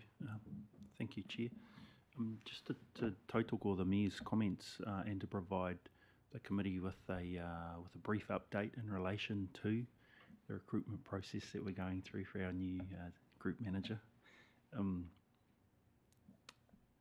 So we've had interviews, and I must say the calibre of the candidates was at a level where any of the candidates interviewed would have been a great addition to our senior leadership team, which presents another challenge in itself. And so the interview panel came away with a clear steer. We're just arranging some interviews with SLT, actually, informal get together with who we think will be our preferred candidates, and an announcement will be imminent. So, but really pleasing to see the calibre of the candidates who want to come and be part of this council and to be part of what is true change that's happening, and stepping from partnership to relationship. That for us as a collective has been really important. So I'll be able to provide further in the coming weeks, I think. Tēnā koe, Darren. Tēnā koutou. Thank you for the valuable input. A couple of comments. I think it's important that that our schedule, from our eyes, includes Deanna, and the response before this meeting today stimulated some discussion about how we approach our rarangitake, how we approach the identification of items that are important for this week. And so I wanted to ensure that she's included. And yes, when we get to the point where we've got our general manager in place, then there will obviously be a need to consider how does that complement the things we're trying to do here. The matter regarding Secretariat, please let's not lose sight of that, because it is consistent with the review. The independent review of Te Awa ki Whakarongotai was obviously to recommend how could we have better input, how could we provide engagement at a governance level, but obviously the list that we're generating of matters that are current activates our relationship with our operational arm.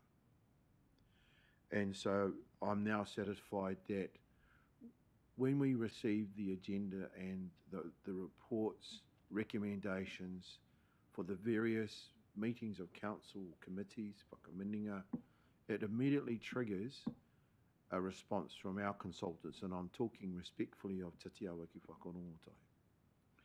And so the moment that we're at the table as the governors, we're relying heavily on the advice that we secure through our professionals, through our operational arm. And there is a need to continue the conversation about how do we continue to resource that. How do we create that relationship across te kotahitanga that enables the governors who come to the table to be well informed so that we can receive a report and we can provide a response that not only relies on their experience and their wisdom, but often at times a qualified, expert, experienced advice that we're receiving from our operational arm.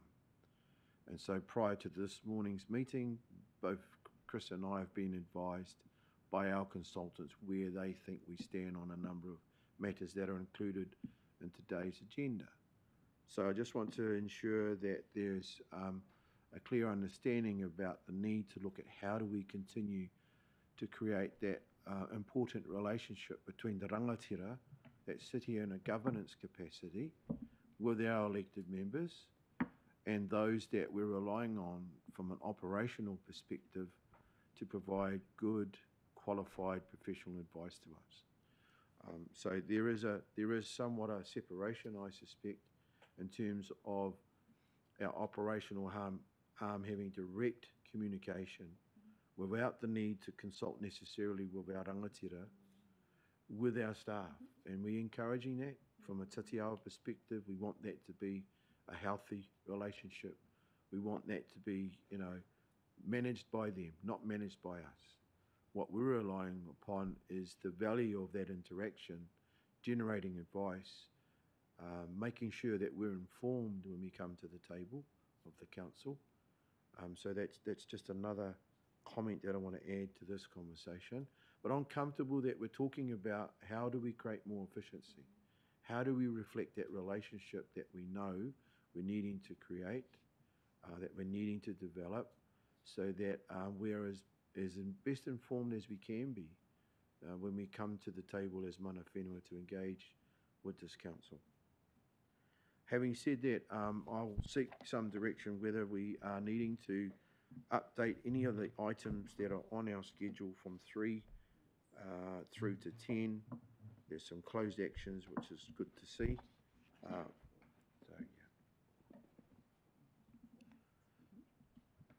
Item 4. Kia ora tātou. I just want a clarification too, because just in this note here, it talks about, it says, members agreed the Art Confederation would discuss this matter and nominate representatives in the plural for the Risk Assurance and Grants Committee, and we thought we were just nominating the one.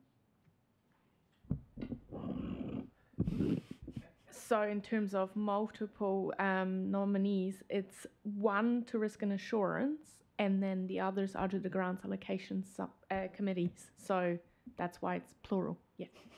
Tēnā koe, tēnā koe. So ngā hapu o Taki have submitted a letter to Te Whakaminenga and to our art whanaunga, nominating Olivia Rauriti to the Risk and Assurance Committee. We think Olivia holds a role at Te Wānanga Rauko that is relatively highly suitable, and the skill set she brings has the capacity to bring to the committee, I think would be very helpful. She's available for the rest of 2023 at this stage. Tēnā tātou.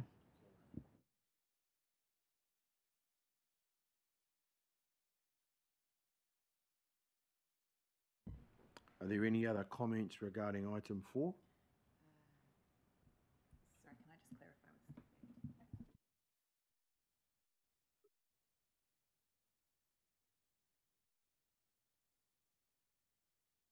We're going to come back to item 4 with a recommendation. We've addressed item 5, so again, practically we will see an update there. I'm just wondering too, this is again not wanting to overcomplicate things, but are we comfortable that the notes or the updates are satisfactory in terms of informing us as mana whenua representatives, and also the operational arm that are now also being included in the sharing of information? So just consider that, please. Mana whenua representatives, item 6 for the public arts panel. We do have a recommendation, don't we? I thought. Yeah, Tracy had recommended someone to replace her. It's not sitting Can't in here, remember who. and I think it should be. And certainly I know that Tatiawa has responded to say that we support that nomination, but I think could we just ensure that under notes and updates that it's clearly defined who it is that has been nominated, and it would be helpful to record that Tatiawa ki whakarongotai has formally indicated our support for that nominee.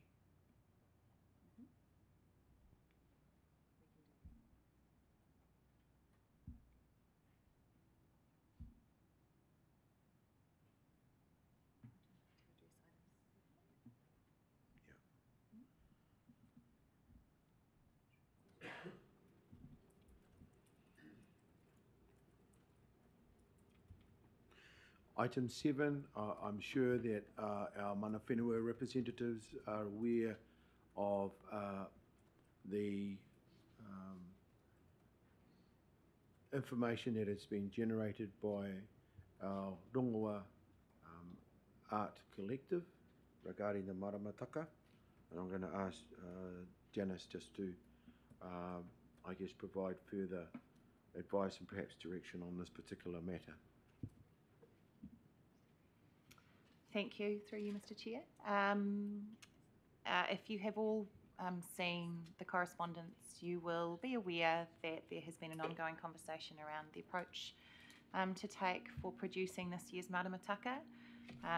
Traditionally, each year the maramataka has a different theme, and has been something that we've worked in collaboration, so council and we have worked in collaboration on for a number of years. This year an approach was made to the Art Rongoa Collective to see whether or not, after the success of last year's Rongoa themed maramataka, there was interest in working together again. And there's been ongoing conversation around what working together would look like. It's fair to say that over time producing the maramataka, irrespective of theme, has become a more complex exercise and a more costly exercise than is currently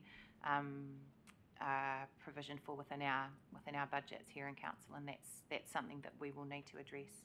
Specifically in relation to the proposal on the table for this year's this year's maramataka, you will see that the note from the Rongoa Collective references previous conversations with council staff on the topic, trying to find a way forward, and it raises a question about whether or not the staff involved, which includes me, entirely understand the driver behind the Rongoa Collective's position.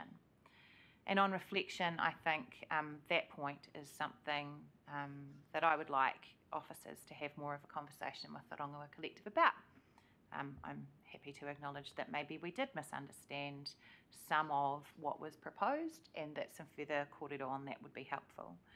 So what I think would be helpful for staff to be able to continue to progress this is a steer, not necessarily within this meeting, but a steer from mana whenua around whether you are supportive of the proposal to have a Rongoa theme and Rongoa focus for the maramataka.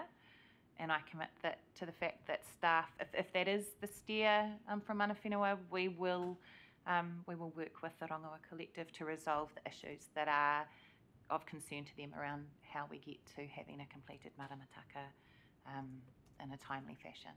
So just, I guess, to reiterate, we will work hard to make sure that we deliver whatever is needed in collaboration with the Rongoa Collective if a Rongoa focus for the maramataka is what Te Whakaminenga is supportive of for this year.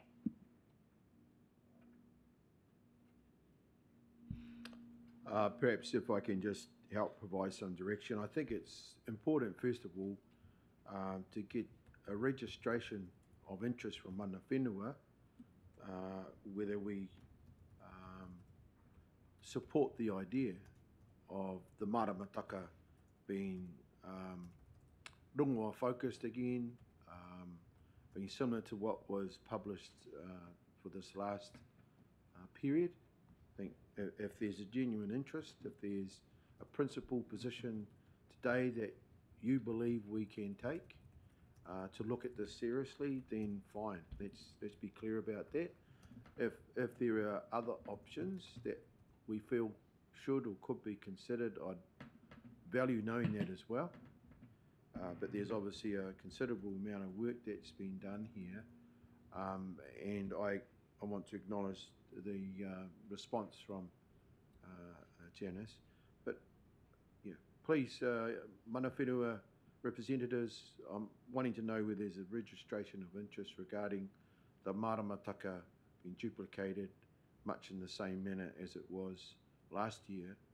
And if that's something we need to take offline and consider further, let's do that. Our board won't meet till tomorrow, so this was on our agenda for tomorrow. And yeah, obviously registering interest, but I don't believe today's the day we can make a decision. Yoda, can I just comment on point 6, the previous one, the arts panel? I was just referring to my notes of a hui we had on the 9th of March, and where the nomination was put forward. I believe it was Ani Parata. Correct me if I'm wrong in any of this. And then Andre had to leave, and then we had a further discussion with myself, Auntie Denise, and Huriwai. And Auntie Denise, I believe you said yes to supported that nomination, and I'm just thinking to update the notes. I think Auntie Denise supported it, and Huriwai hadn't had any response from Toa. So if you could put that in the notes as well. Tēnā koe, Kim. Yeah, look, what we will do is, understandably, we'll need to update that, as I say, that's blank in there. It was actually Vaiani Parata. Yeah. Yes, yes. Yeah.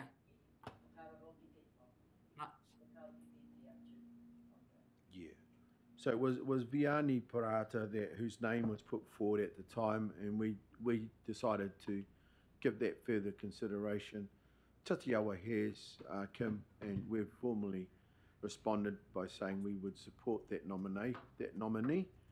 So we'll make sure that our schedule, our ngā take tārewa records that today, so that's visible for everybody. And then I encourage us to get a decision on this as soon as we possibly can. Yeah.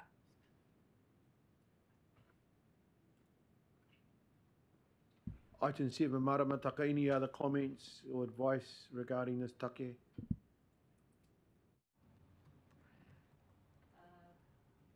So,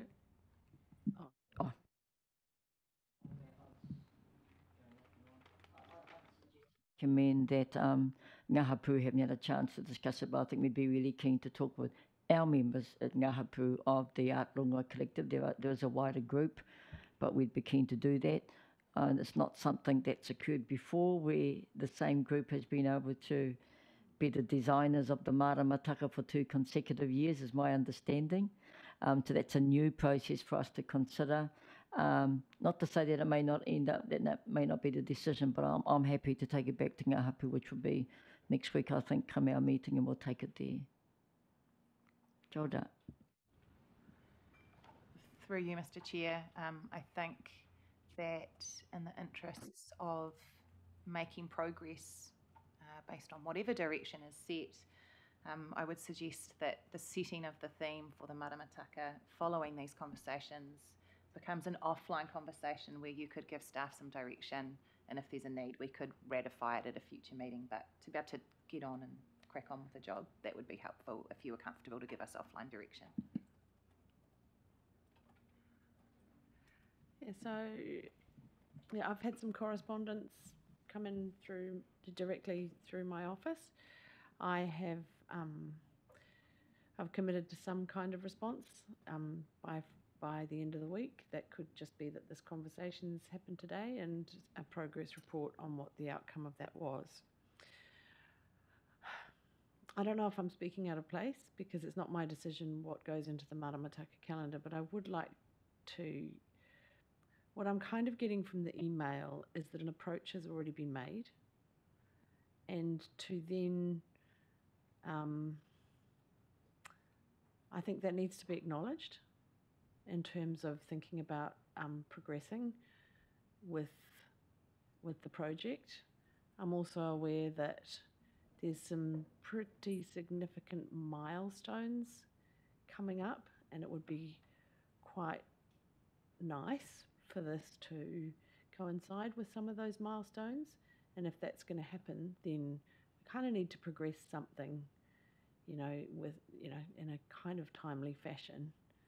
I'm also aware that we haven't had the opportunity, we haven't really considered doing 2 calendars of a similar theme 2 years in a row, but I'm also aware that rongoā is particularly strong, and there's different elements and ways that you can look at it. And we heard just this morning how important it is and how deep that kind of the wairua of it kind of runs.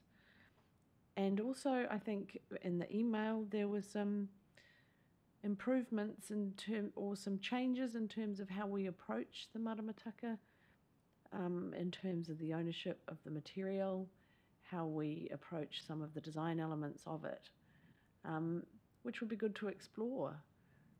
Working with one organisation over a period of 2 consecutive years gives us an opportunity to look at some of those things and potentially change some of the ways we do things. So I think there's some advantage in that. So I'm fully aware that it's not my decision, and I'm not trying to provide a steer or anything like that. I'm just trying to communicate some of what I think should be kind of kept in mind when having the discussions. Huriwai, pehe o whakaaro. Can you just provide perhaps a response on behalf of Ngāti Toa?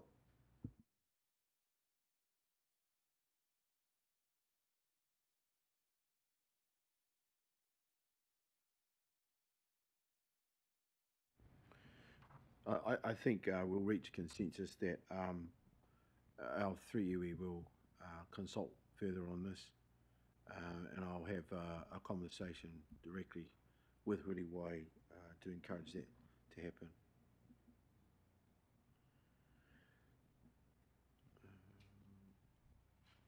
Items 8, item 9, item 10, I see blank spaces. Does that mean our meeting needs to start filling those blank spaces?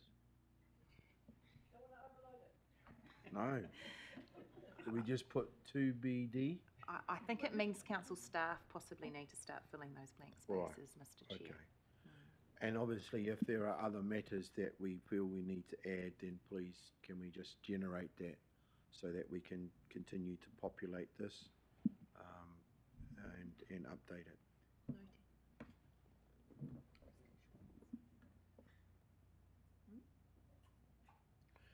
So we have a recommendation that the Whakaminenga o Kāpiti recommend to Council to appoint Oriwi Aroreti to the Risk and Assurance Committee for the 2022 to 2025 triennium with full voting rights. Is someone willing to move that motion, that recommendation? I'm happy to move, Mr. Chair. Do we have a seconder?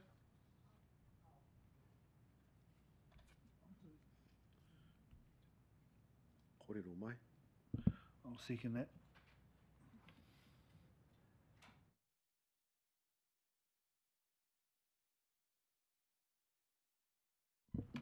Any further conversation? Just that that's an excellent appointment, and we look forward to working with her. Thank you, Tēnā. I think you'll enjoy her presence at your committee meetings.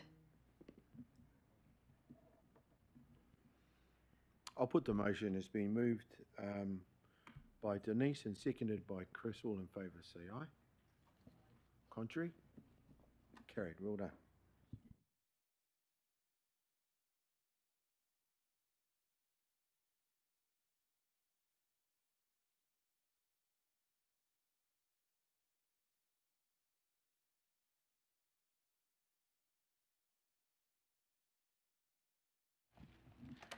We've just discussed adding the point that the Chair was keen for us not to lose around the need to explore Secretariat support for Te Whakaminenga. We've proposed adding that to your matters under action to aid with the not losing sight of. All right. I'm mindful that we have some manuhiri here, am I right, that are here to walk with us through item 10, 10.1. Can I perhaps suggest that we take this item now? Mm-hmm.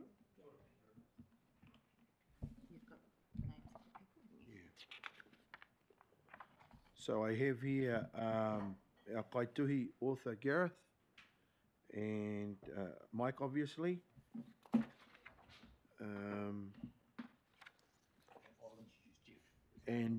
And we'll be introduced to Jeff with no photo.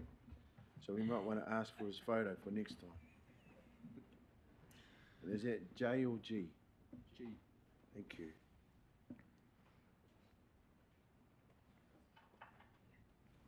Hara mai kotou. Kei a kotou te wā. Kia ora, thank you very much, Mr. Chair. Good morning, committee, and thank you for your time this morning. As I mentioned earlier on, we're here to talk about reserve management plans. This is less boring than it sounds. Okay, so the Reserved Act is a really, really important piece of legislation. And you think about what a reserve actually is, and we have hundreds of them in Kāpiti district. It's actually about the whenua, it's about the wai, and fundamentally therefore the people, right? So the reserve management plans that we are required to produce under the Reserves Act are actually really fundamental to the future of our district and the future of our people and our health. So these things are currently, when most people think of a reserve, they think about sport, they think about biodiversity, but actually there's lots and lots of pressure on our reserve land, especially as the wai changes, as we have more and more groundwater and flooding. Increasingly, things like water, stormwater need to be taken into account when we think about these pieces of land. Some of them have other infrastructure in them. Some of them have transpower with the big power lines go through our reserves. Some have gas pipes going through them. So there's lots of pressure on our reserves, and the reason that we're doing these reserve management plans is to make sure that we are being cognizant of that pressure. And of course, we wouldn't go anywhere near doing that without having a discussion with mana whenua, and indeed we've already started. So I've brought Gareth, who you've met before, who is my manager for Parks, Open Spaces and Environment. And I would like to introduce Jeff with a G. We need a bit of a hand with the stuff. Jeff is an expert in reserve management.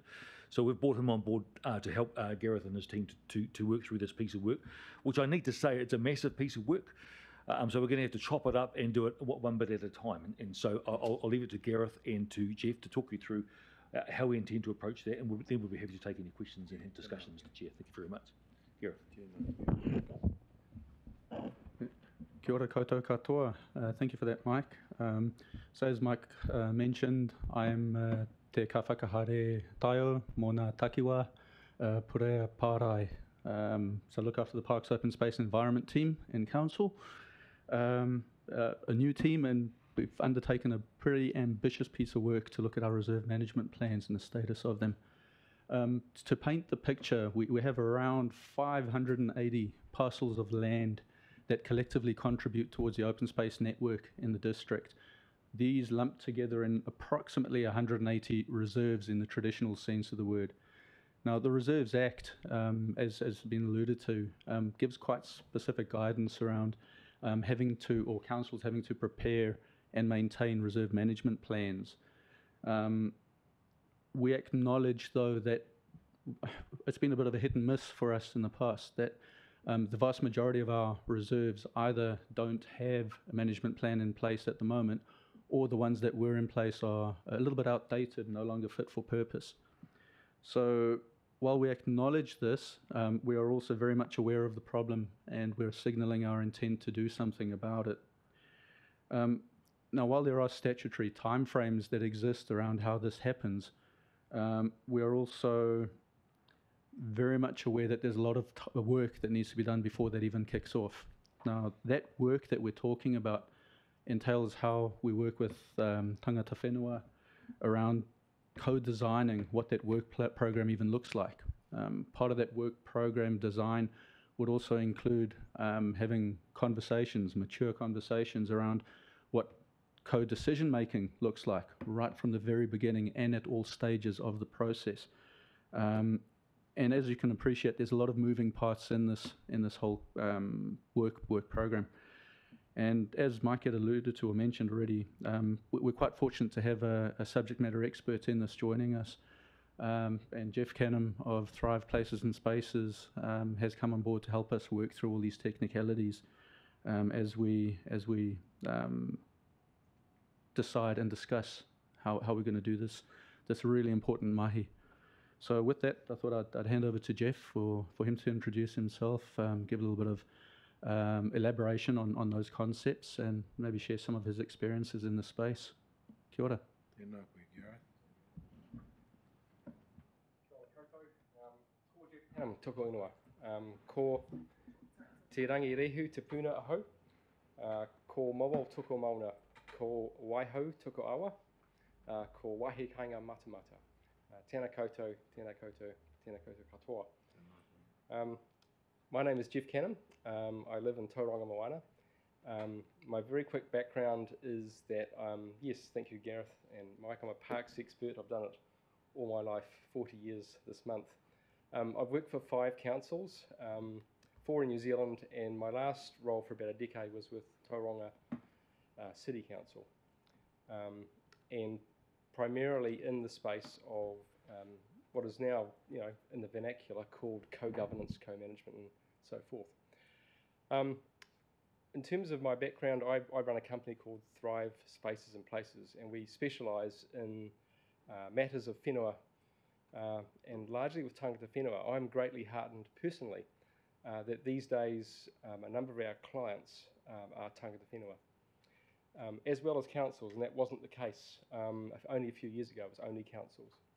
So I've, per the introduction, very helpful introduction from Gareth, have a lot of background on the Reserves Act, and just in terms of presenting my credentials as such, I'm also assisting the Minister of Conservation in stewardship land panels, and that involves, it's in hiatus at the moment, involves me working in terms of the Reserves Act, Conservation Act, National Parks Act, and all these things with a mana whenua panel from Ngāi Tahu.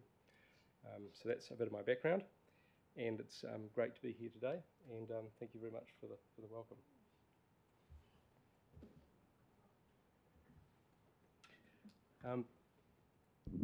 Now, I do have a little task just to introduce further what we're about and where we're up to, where we're at.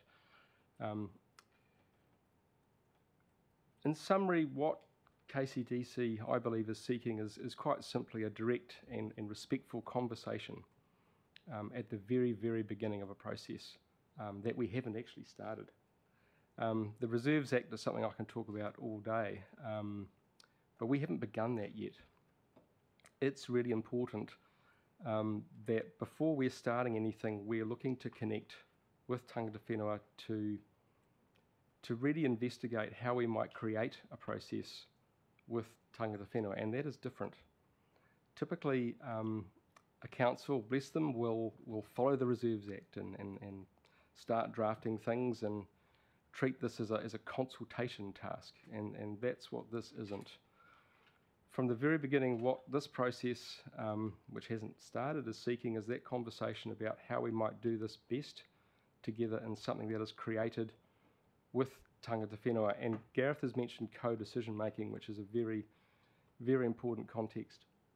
if I could emphasise, I think we'll obviously look at matters of whenua, awa, biodiversity, as Mike has said, and a number of operational things that happen much further down once we're in a position to draft, you know, the words that go out to the community in a statutory process, and that's about 14 steps away.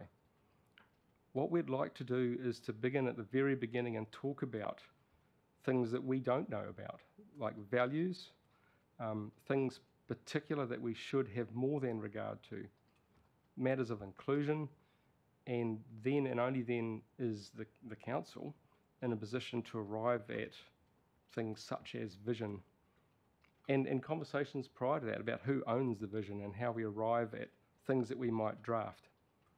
Because bless them, the community get a big opportunity at some point with a reserves management plan to get involved. And typically that is the wrong way around. Normally, and I've learnt through hard lessons and experience, that once something's drafted and it's out there, it's a little bit more random than it should be, and it's absent of things that make these things very successful around the values. And we should have big conversations around cultural presence, around the narrative, and not have a reserve management plan that retrofits a forward to sort of find some values to make it look like that's really happened well. In the modern context, in terms of honouring the treaty and the way we work together, we're allowed to design that together. The statute doesn't make us or tell us how to go about that, as you know. So we're really looking forward to beginning this in the right way. Where that might be, how that might be done, who holds the pen, who's involved, how that's resourced. These are things we haven't crested as a decision yet, because we wanted to place that discussion face to face and with people, and to be, I was just frankly just listening how that might be our best way to go about doing a piece of statute that's helpful, it's old, and it's only a very narrow slice of our responsibilities. And that's what council, I believe, as an independent person, has done really well. They've set out to begin something as a blank piece of paper with tangata whenua, with mana whenua, and yes, it can easily comply with the statute later on. But that statutory process will not go well if we haven't started it the right way. And picking up on your kōrero from this morning, and we've been watching online, personally I believe this is in a really good place to begin that the right way. And perhaps enough from me. What we're looking to do is to set out with that kānohi to kānohi context, and be empowered by what should be done the best way. In terms of the internet people watching, the best reserve management plans done in Aotearoa have started that right way. And it's really helpful to the community. When the community start making submissions about the playgrounds they'd like and the sorts of resources they think should be going into where they live, this is all fantastic community building stuff, and parks are democracy. One of the things that councils, and this council is no different, is that it has a number of reserves that it has because it has them. It's come about them different ways. As Gareth saying, 180 reserves that are pieces of all sorts of curious ways that a local authority comes into having them. But it's very clear that it wants to manage them the right way. So leaping to an endpoint, the outcome is the reserve management plan is basically a management intentions document.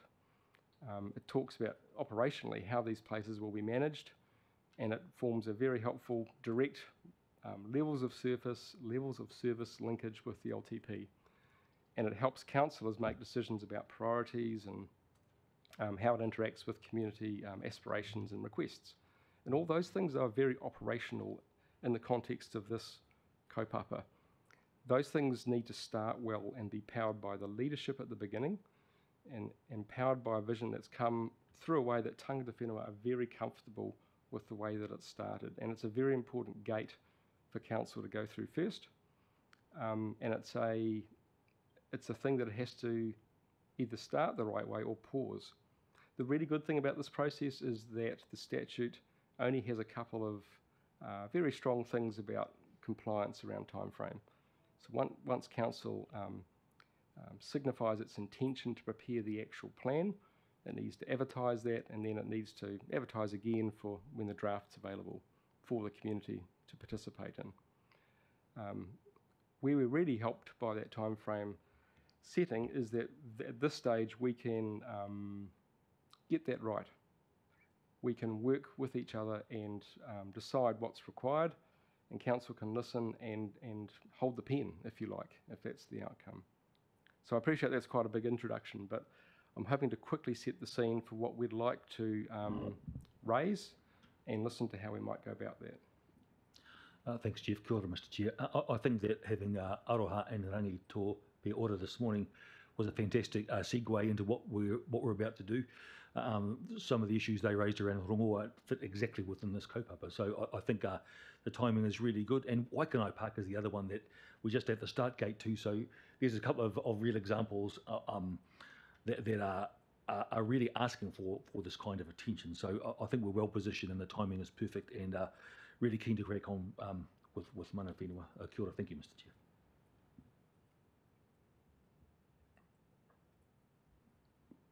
Tēnā korua, Gareth, ko Jeff. E whakamara mana mātou tō kōrero e puta atu ki a mātou. Thank you both for joining us this morning. I agree that Harua Tai and Wainui Park definitely provide the opportunity for us to look at how we develop our engagement, which at the current moment doesn't exist. I think that's where I want to respond, is that we certainly may have relationships again at an operational level, and I do want to acknowledge this morning that there was follow-up, thank you, Mike, with our Taiao unit, our Taiao committee. That's really helpful to report back to this hui, and again that can be added to our ngā take tarewa that has been progressed, and the response I've had back from Melanie that it went well. I'm looking forward to developing that further. But in terms of engagement through Te Whakaminenga or Kāpiti, I'm looking forward to mana whenua representatives being open to us coming together, sharing what we think may be helpful to inform your work and your engagement and your partnership with us. And I want to acknowledge your effort to come and to address us this morning. Again, I'm expecting that staff will capture, you know, the kiwaha, the critical stuff that we need to see, we need to be able to digest from today's meeting. And I'll open up to our other mana whenua representatives to respond. But can I say I'm open to us meeting, perhaps workshopping, wānanga, so that we can gain full appreciation for the particular identification and profile of our confederation. Ngāti toa tatiawa ki whakarongo tai ngā hapu o taki. So I invite further comment, any questions or advice from our hui. Thank you, Huriwai. I recognise you're back with us.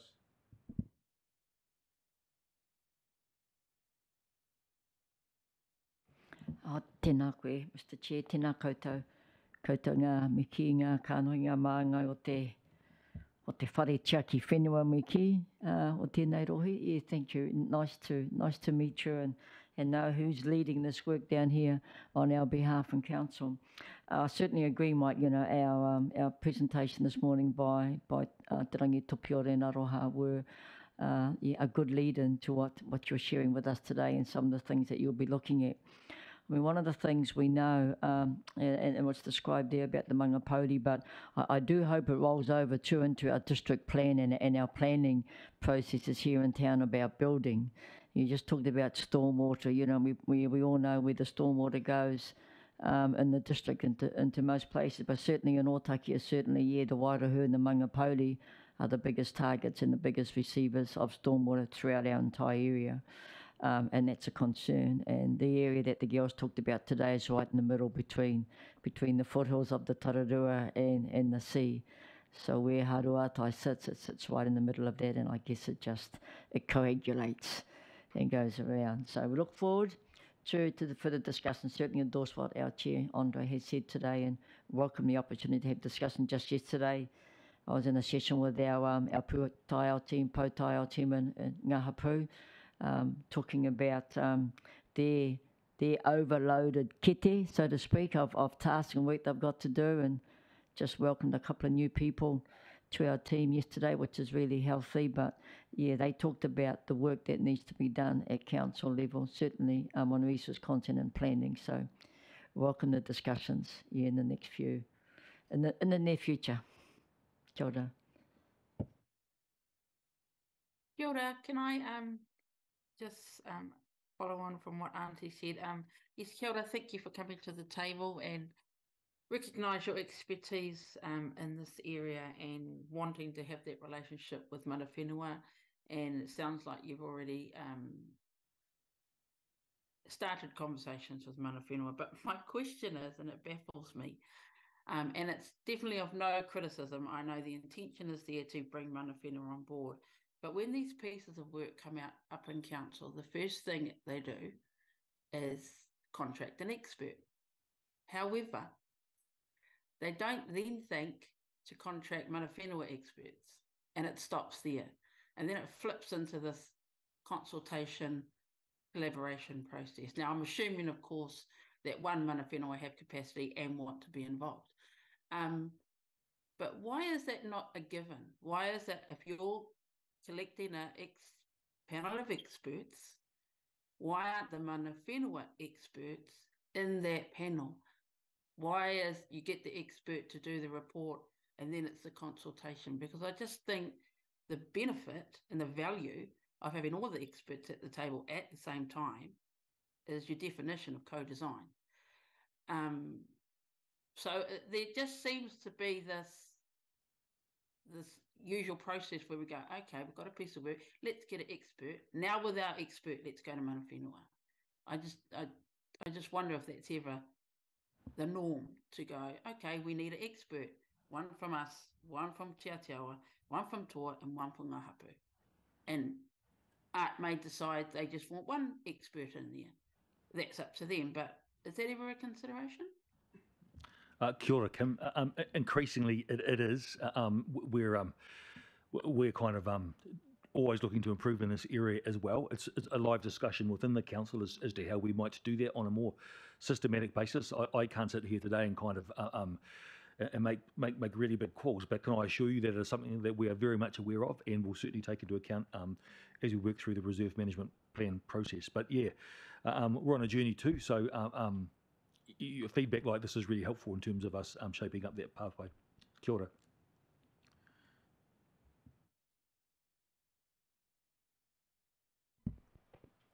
Tēnā koe huri wai. Chris, do you have any comment?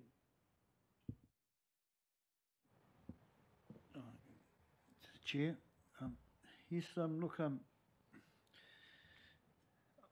I feel that there's so much as iwi or as the partnership that we want to contribute to here. Yeah, and I think with Kim's kōrero is, yeah, we need to be a part of that team, really, for that to happen, you know.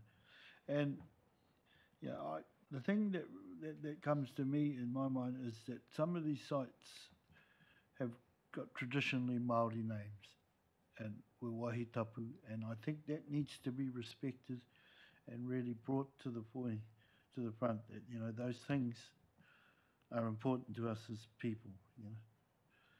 And I think sometimes, you know, it's ignored, you know. And I think we've lost enough land, really, already, you know, without losing more. And the little parcels that are left, you know, I think it's a given that we have a say, you know. But I think Kim really summed it up for me, is that, yeah, I appreciate your expertise, and it's awesome, and I'm glad you are there, because you need to have that, because you are right. The process is European, you know. The laws and all of that are yours. They're not ours. You know, and I think that needs to be made aware of that. But that's just something personal to me, and I've just got so much that I'd want to talk about, like The other one is that if there's watercress and eels on that place, I'd love those to stay there, you know, because I think, you know, as our wahine this morning pointed out, it's our pātaka. That yard, that's how Māori did things. We didn't have money or things like that when there was tangi. We had our pātaka, which was the sea, our land. That's where we got our kai from. It'd be lovely if we could go back to that. Yeah, it really would be. Because we're not the wealthy people here in this country. We're not. And I remember as a kid that every time me and my brothers and sisters went anywhere, if we didn't come home with watercress or puha, we were given a good scolding by our mother. Yeah, we really were. And it was just something we always did. And I loved doing it, you know. We'd spend all day at the beach, but at the end of the day, we had to go and get pippies. Yeah, we waited for the tide. And, you know, that's just something I think Māori families do and still do. But look, lovely. I think it's great. But I also tautoko my colleague and what she said, that it'd be lovely if we were actually both at the table side by side. Kia ora, mate. Thank you. Any further comments or questions? I think the action obviously is, first of all, meeting you, Jeff, Gareth. Progress has been made already regarding the request for visible engagement with our people, particularly in the Taiao. So that's helpful to report back to this meeting today. And I think we are concluding that there is a general agreement that we are going to come together and look at how we develop our partnership with each other. And I'm hearing a response from our fellow mana whenua representatives that we're keen to do that. Let's agree that that's an action from today's meeting. That will need to be also notified to our team of consultants, to our experts out there, because I think it's going to be important to involve them as well, so we can appreciate what does that operational relationship look like. Can our involvement help inform that further, so that we can create a working relationship that is beneficial to both and is reflective of our treaty partnership. So, kia ora kōrua.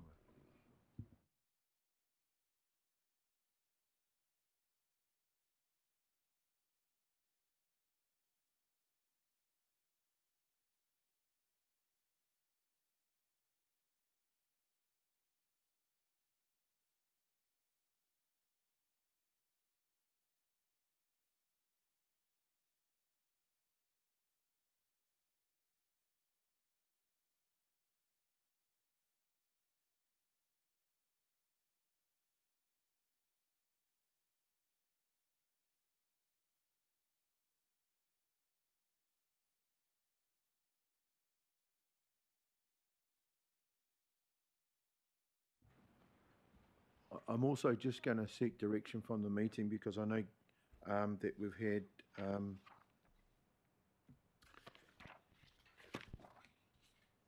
Hamish has been sitting there for some time. I know we've touched on Wainui whenua project. Perhaps just interested to know, is there anything else that we could add to what we have already discussed regarding item 10.2? I invite your input if you feel that's going to be of any advantage to us, but I just want to respectfully acknowledge you sitting there for all this time, Hamish. So I'm open to you, and Chris, if there's anything else that we could note or any action from the previous conversation regarding the Wainui whenua take.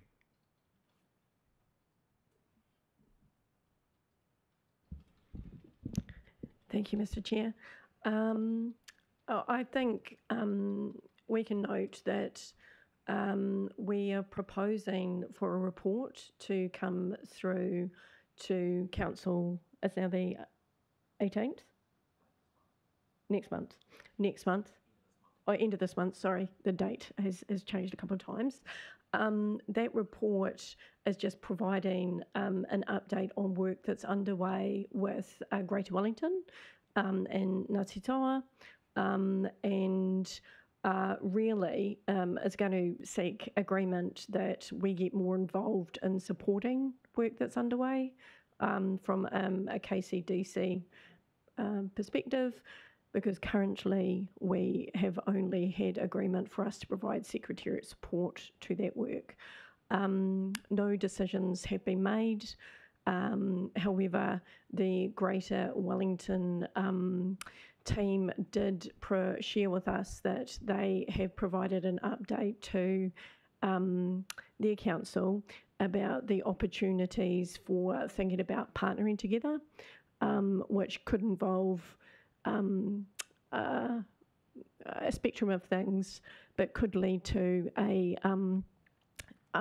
council-controlled organisation being put on the table. But that no decisions have been made. There would be work, there would be progress, but that's probably it in a nutshell.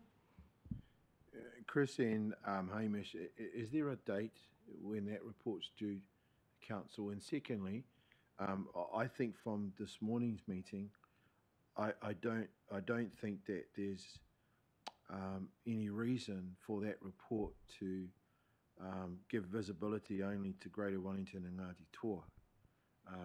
I guess the reality for us today is whether there's an ability to have a conversation within the Confederation regarding this take.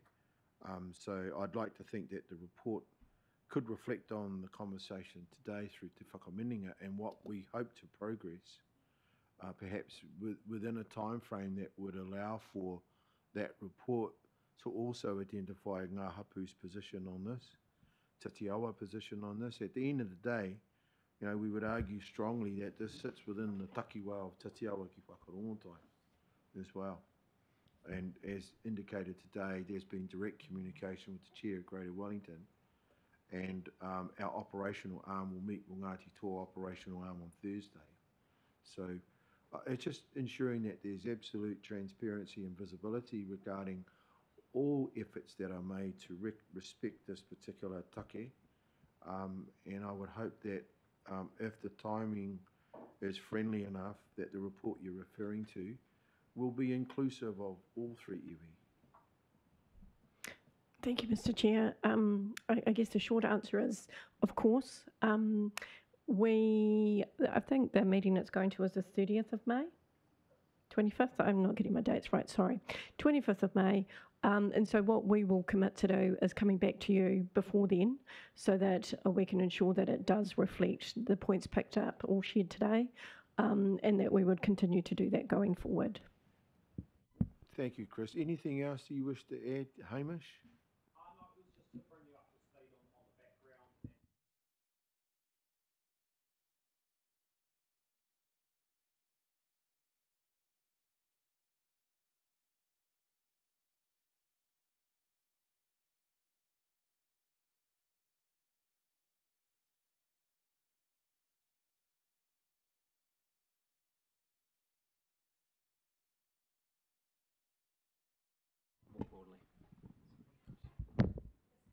Very good. Well, look, obviously this will be added to our Ngā Take Tarewa, and beyond that, if there's a need for comms to be happening at a governance level or at an operational level, I would encourage that to happen, because I'm getting a sense from today, certainly from Te Awa's perspective, we do have a view that we need to be active here, and I'm very pleased that our operational arms will meet on Thursday, so I'll be looking forward to that and finding out how that's going. I imagine we're also going to want to have a conversation with Te Papaatawhai, and we will definitely be having a talk to Te Arawhiti.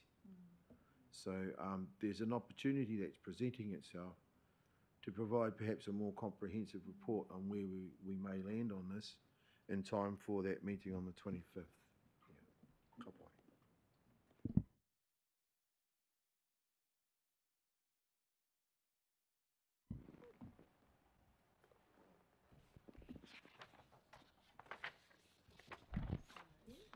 So back to item 8.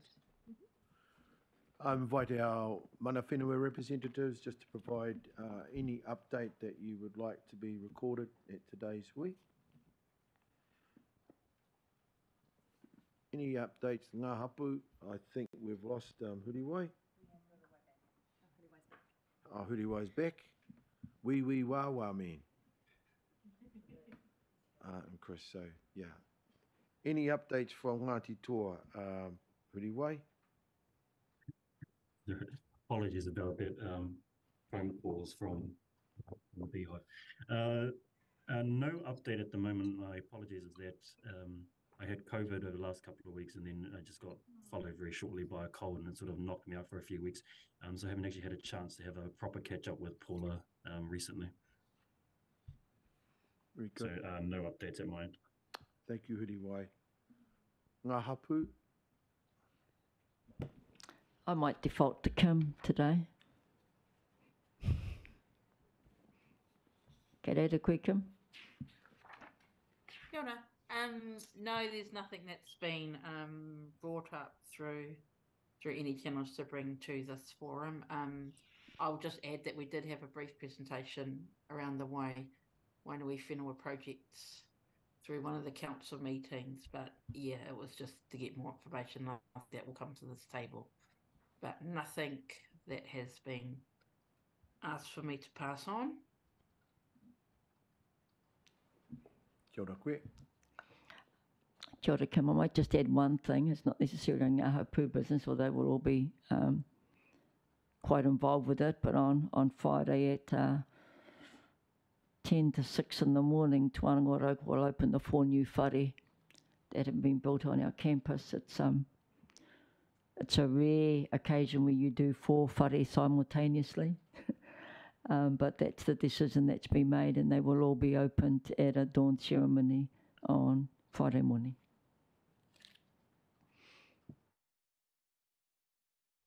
Chris, anything you wish to add? I was going to actually mention that as well. No. You've got a significant one. Yeah, you know, it's a great opportunity at the Wānanga for us all, and especially the Art Confederation. Yeah, and I would just like to say that in the whare, the main whare, ko te moana o Raukawakawa, which is translated as the Cook Strait. I had the privilege to design the tahuhu in that building, and I saw it yesterday for the first time, and I've got to say, you know, as an artist, when you make something or do something, you know, you're usually pretty critical of it, but when you get a bit gobsmacked and overwhelmed by it, yeah, that's all I really have to say, because it was something that I would recommend to all of you if you get the opportunity, just to enjoy that beautiful piece of art. Yeah, ka pai. Kia ora mai. Thank you.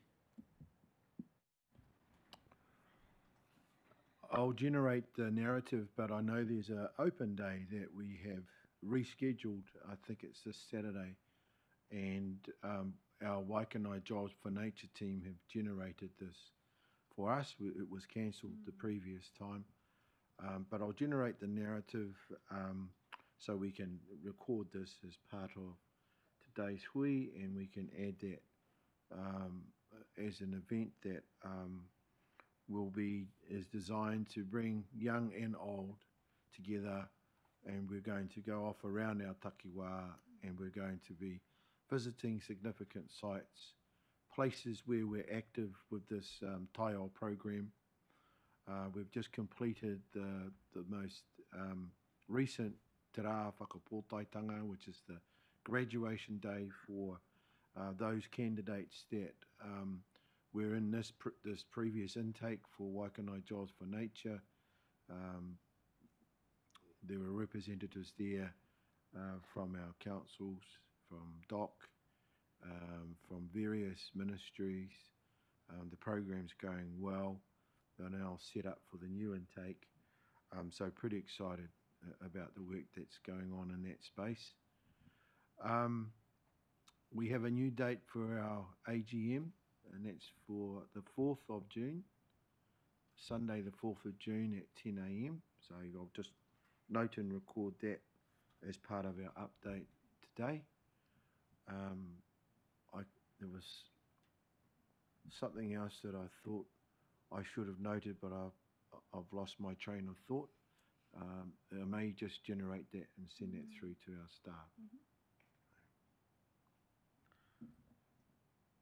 staff. Item 9.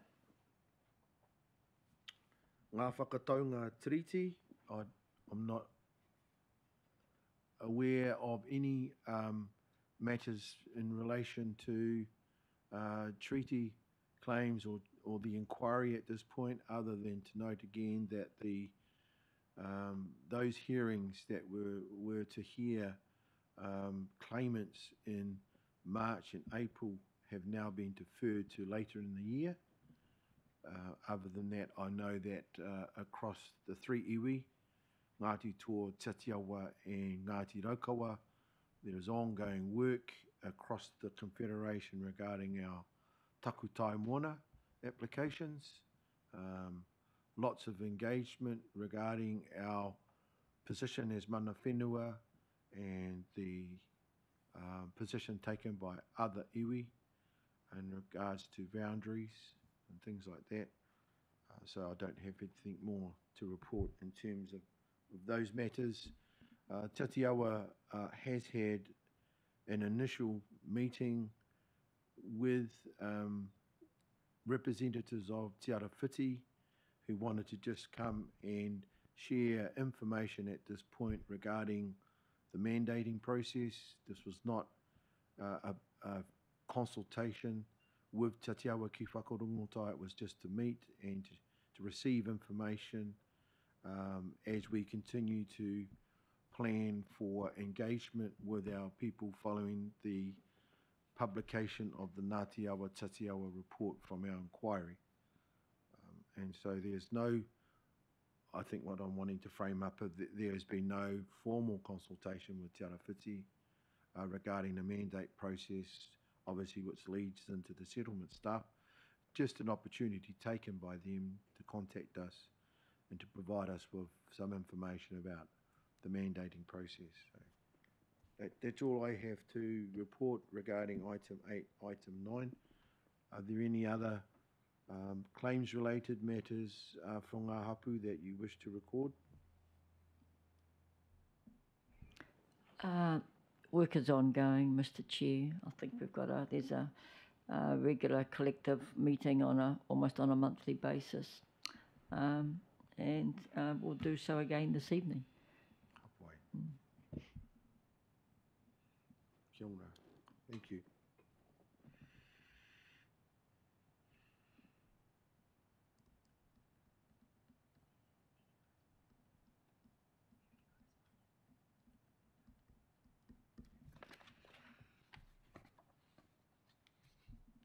We are up to item 11. We are indeed, and there is none.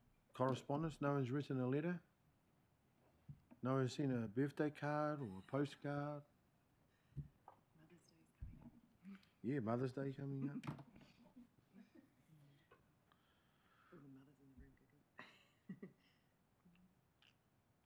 Okay. Item 12, future agenda requests. Is there anything that we should note or record today regarding our future agenda?